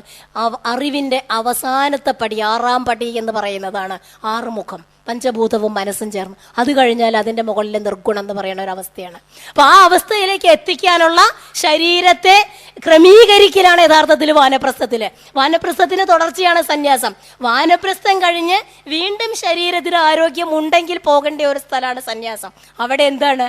ലോകം തന്നെയാണ് ഈശ്വരൻ. ഈശ്വരൻ നിറഞ്ഞിരിക്കുന്ന ലോകം ഈശ്വരൻ ലോകത്തിലും ലോകം ഈശ്വരനിലും നിറഞ്ഞിരിക്കുന്നു. അതാണ് ആനന്ദം. ബ്രഹ്മമാണെങ്കിൽ അത് ഞാൻ തന്നെയല്ലയോ എന്ന ഒരവസ്ഥ.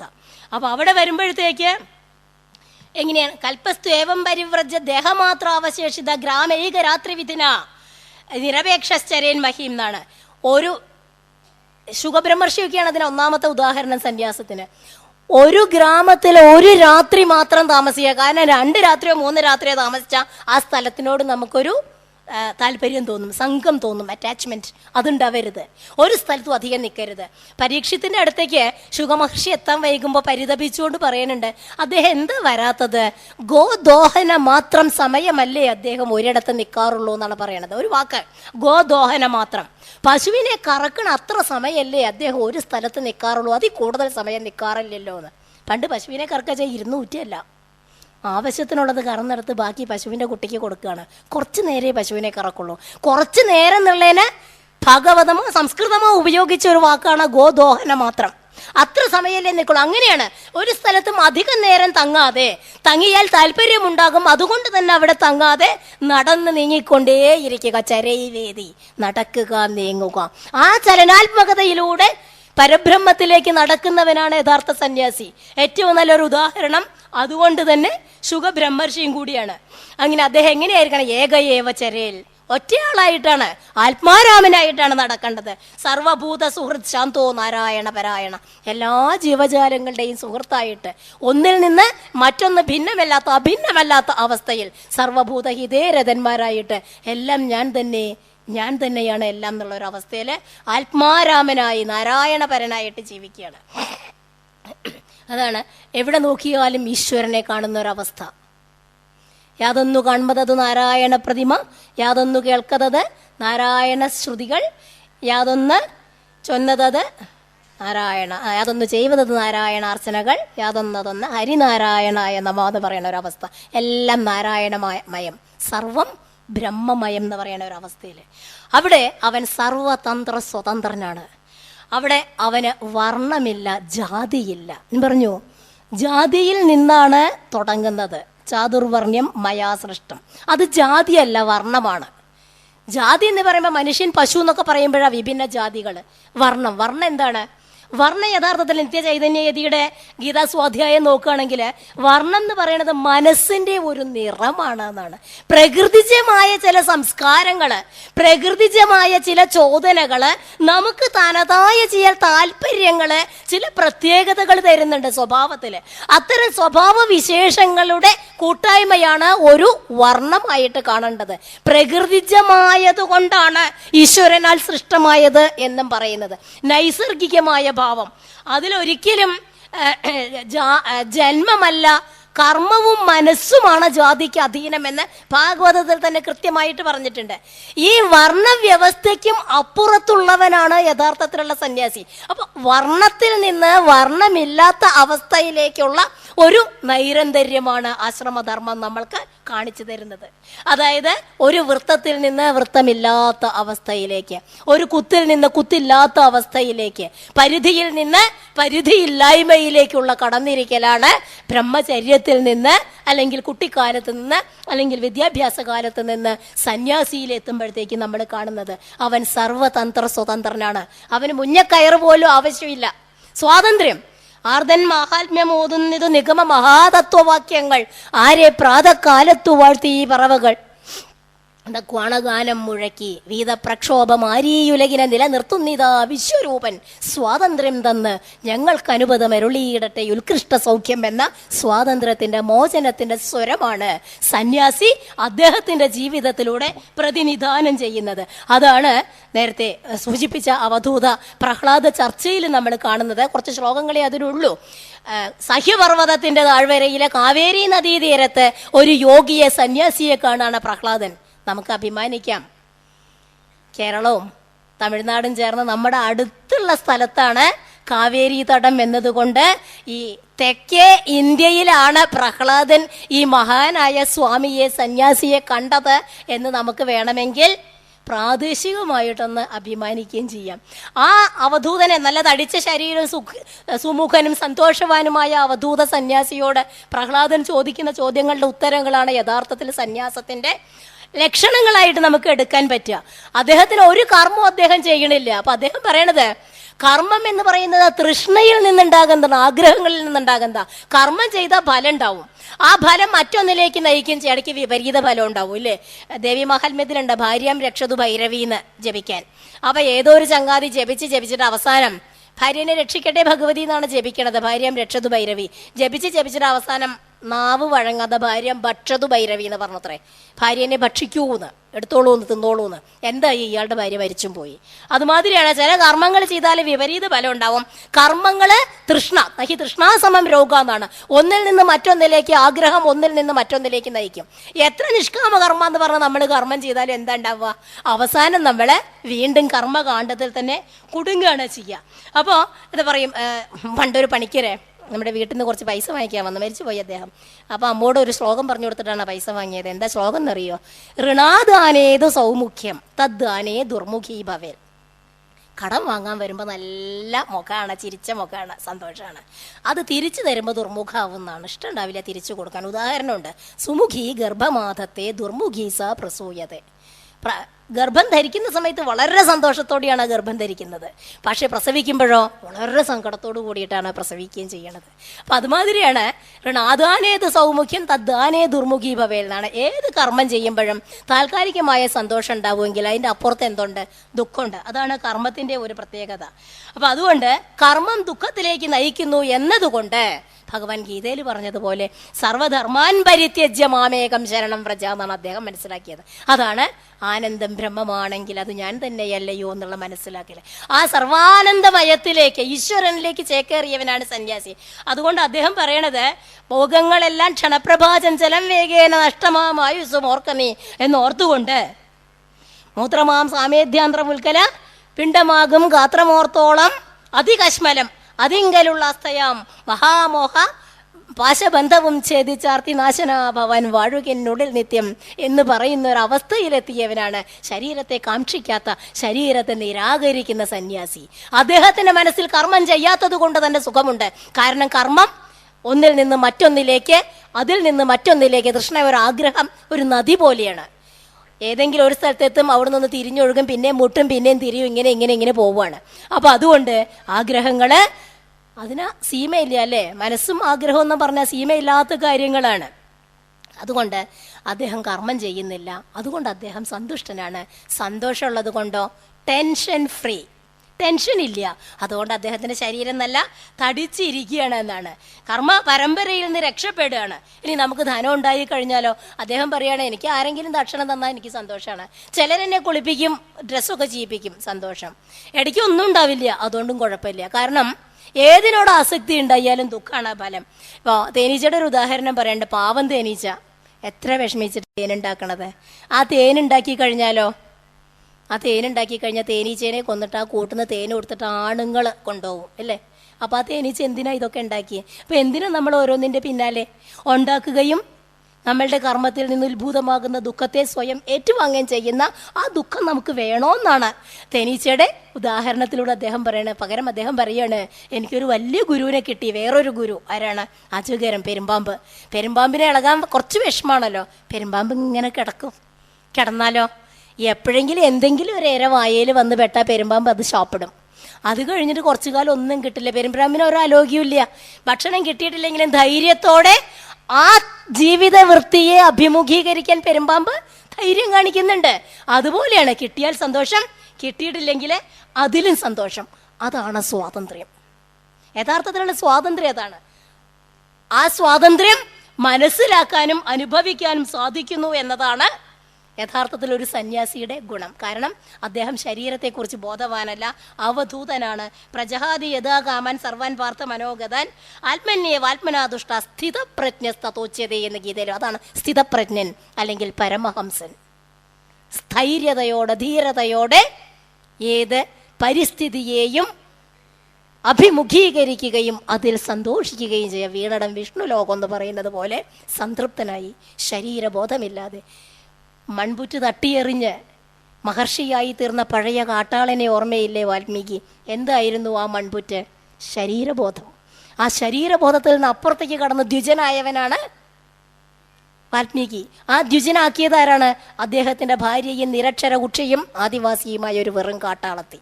അവർ കൊടുത്ത കർമ്മഫല സന്ദേശം. ഉപ്പ് തിന്നാൽ വെള്ളം കുടിക്കുന്ന പറയണ കർമ്മഫല സന്ദേശം താൻ നിരന്തരം.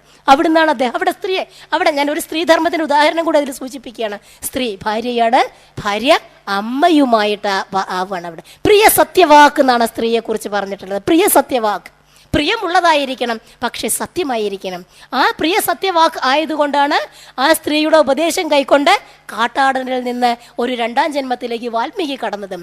അങ്ങനെ തൻ്റെ ഭർത്താവിന് പുതിയൊരു ജന്മം കൊടുത്ത് ഭാര്യയിൽ നിന്ന് അമ്മ, ശ്രീമാതാ, ശ്രീ മഹാരാജ്ഞി, ശ്രീമൽ സിംഹാസനേശ്വരി എന്ന അവസ്ഥയിലേക്ക് ആ ഭാര്യയ്ക്ക് കടക്കാനും കഴിഞ്ഞത്. സ്ത്രീധർമ്മം അവിടെ ഞാൻ അവസാനിപ്പിക്കുകയാണ്. അപ്പോൾ ഇവിടെ ഈ സന്യാസി വർണ്ണത്തിനതീതമായി, ശരീരത്തിനതീതനായി, അനുഭവങ്ങൾക്ക് അതീതനമായി, ക്ഷണികമായ ശരീരം എവിടെ വീണു പോയാലും വേണ്ടില്ല വെച്ചിട്ട് ഇങ്ങനെ ഇരിക്കുകയാണ്. അപ്പം അങ്ങനത്തെ ആ സന്യാസി വേഷം ഇന്ന് ഞാൻ നേരത്തെ പറഞ്ഞു, കാമപൂർത്തിക്ക് അത് ഉപയോഗിക്കുന്നുണ്ട്. കള്ള സന്യാസിമാർ രാവണനടക്കം ഉണ്ടായിട്ടുണ്ട്. ആ സന്യാസി വേഷത്തെ പോലും വളരെ ജുഗുപ്സാവഹമായ കാര്യങ്ങൾക്ക് ഉപയോഗിക്കുന്ന ആൾക്കാരുണ്ട്. അപ്പോൾ നമ്മൾ മനസ്സിലാക്കേണ്ടത് എന്താണ്? കുന്തിയും പാണ്ഡവരും ഒക്കെ ഒരു കാലം കഴിഞ്ഞപ്പോൾ മഹാപ്രസ്ഥാനത്തിനും വാനപ്രസ്ഥത്തിനും സന്യാസത്തിനും ഒക്കെ പോയതുപോലെ പിടിച്ചു നിൽക്കാതെ മക്കൾക്ക് സമയത്ത് ഒഴിഞ്ഞു കൊടുത്ത് പോവാൻ സാധിക്കണം. മരിക്കുമ്പോൾ നമ്മൾ ഈ പഞ്ചരം വിട്ട് കിളി പോകുന്നത് പോലെ മരിച്ചു പോകുന്നുണ്ട്. അതുപോലെ നമ്മൾ കെട്ടിപ്പിടിച്ചും വെട്ടിപ്പിടിച്ചും ഉണ്ടാക്കിയ സ്വത്ത് കൃത്യമായി മക്കൾക്ക് കൊടുക്കാൻ ഒരു ഗൃഹസ്ഥന് സാധിക്കണം. അങ്ങനെ സന്യാസത്തിന് പോകാൻ സാധിക്കണം. അവിടെ അല്ലെങ്കിൽ എന്തുണ്ടാവും? അച്ഛനെ അമ്മേനെ ഡിസ്പോസൽ കൾച്ചർ എന്നും പറഞ്ഞ് ഇനി ആവശ്യമില്ല നിങ്ങളെന്ന് പറഞ്ഞ് മക്കൾ വലിച്ചെറിയും. അതുകൊണ്ട് മക്കൾ വലിച്ചെറിയാതിരിക്കാനാണ് പണ്ടുള്ളവരെ, മക്കളെ നന്നാക്കാനാണ് പണ്ടുള്ളവർ ഇറങ്ങിപ്പോയത്. മക്കൾക്ക് ദുഷ്ടബുദ്ധി തോന്നിയിട്ട് അധികാരത്തിന് വേണ്ടി, സ്വത്തിന് വേണ്ടി അമ്മ അച്ഛന്മാരെ ഉപേക്ഷിക്കാതിരിക്കാൻ ഏറ്റവും നല്ലത് സ്വരം നന്നാവുമ്പോൾ പാട്ട് നിർത്തലാണ്. അപ്പോൾ അത് ആ ആസക്തി, ഭോഗാസക്തിയിൽ നിന്ന് ത്യാഗാസക്തിയിലേക്ക് നീങ്ങിക്കൊണ്ട് അനാസക്തിയിലേക്ക് നീങ്ങാൻ ഒരു ഗൃഹസ്ഥന് സാധിക്കണം. അതിനാണ് സന്യാസം. അതിലൂടെ പ്രപഞ്ചത്തെ മനസ്സിലാക്കാനും പ്രപഞ്ച സത്ത ഉൾക്കൊള്ളാനും സാധിക്കണം. അപ്പം അങ്ങനെ സ്വയം അറിയൂ, നമ്മളെ സ്വയം അറിഞ്ഞുകൊണ്ട് ആത്മനിയന്ത്രണത്തിലൂടെ, ഈശ്വര അവബോധത്തിലൂടെ, ജ്ഞാനാവബോധത്തിലൂടെ, ജീവിതത്തിൻ്റെ ഘട്ടം ഘട്ടമായുള്ള വിദ്യാഭ്യാസ പദ്ധതിയിലൂടെ പൂർണ്ണതയിലേക്ക് കടക്കാൻ നമുക്ക് സാധിക്കണം. അതാണ് മോക്ഷം. അപ്പം ഈശ്വരാനുഭവത്തിലേക്കുള്ള പാതയായി കർമ്മത്തെ നിയന്ത്രിക്കുകയും ഈശ്വരാനുഭവമാണ് അവസാന ലക്ഷ്യമെന്ന് മനസ്സിലാക്കുകയും ഈശ്വരാനുഭവത്തിൽ നിന്ന് കിട്ടുന്ന സന്തോഷത്തിൻ്റെ മുത്തും പവിഴവും പെറുക്കിയെടുക്കുകയും ചെയ്തുകൊണ്ട് ജ്ഞാനവും തപസ്സും വിനയത്തോടെ മാത്രമേ ശോഭിക്കൂ എന്ന് മനസ്സിലാക്കിക്കൊണ്ട് വിനയാന്യുതരായി ലളിതമായ ജീവിതവും ഉയർന്ന ചിന്തയും ഉണ്ടാകാൻ നമുക്ക് സാധിക്കണം. നമ്മുടെ തത്വങ്ങൾ, നമ്മുടെ സൂക്തങ്ങൾ, നമ്മുടെ ഗ്രന്ഥങ്ങൾ അതിന് നമ്മളെ പര്യാപ്തരാക്കട്ടെ. അതായിരിക്കണം നമ്മുടെ ജീവിതത്തിൻ്റെ അടിസ്ഥാന തത്വം. അങ്ങനെ ഈശ്വരാനുഭവത്തിലേക്ക് കടന്നിരിക്കാൻ എനിക്ക് നിങ്ങൾക്കും സാധിക്കട്ടെ എന്ന് പ്രാർത്ഥിച്ചുകൊണ്ട് ഞാൻ എൻ്റെ വാക്കുകൾ ഈശ്വര ചൈതന്യത്തിൻ്റെ മുന്നിലും നിങ്ങളുടെ ഈശ്വര ചൈതന്യം നിറഞ്ഞു നിൽക്കുന്ന നിങ്ങളുടെ ഓരോരുത്തരുടെ മുന്നിലും സമർപ്പിക്കുകയാണ്. ഓർമ്മയിലില്ല സുഗന്ധോജ്വലം ഒരു ചെമ്പനി നീരലർ, വർണ്ണോജ്വലം ഒരു ചെന്താമര ഇതൾ, ഇത് രണ്ടുമില്ല. ഉള്ളതു വെറും ഈ തീണ്ടാനാഴി പൂവുകൾ മാത്രം, വർണ്ണമെഴാത്തവ ഗന്ധമെഴാത്തവ, എങ്കിലും ഇവയും പൂവുകളല്ലോ, എന്നോട് സ്വന്തം പൂവുകളല്ലോ എന്ന് പറഞ്ഞുകൊണ്ട് എൻ്റെ വാക്കുകൾ നിങ്ങളുടെ മുന്നിൽ പുഷ്പാർച്ചനയായി ഞാൻ സമർപ്പിക്കുന്നു. നന്ദി, നമസ്കാരം. ഹിന്ദു ധർമ്മയ്ക്ക് ജയ്.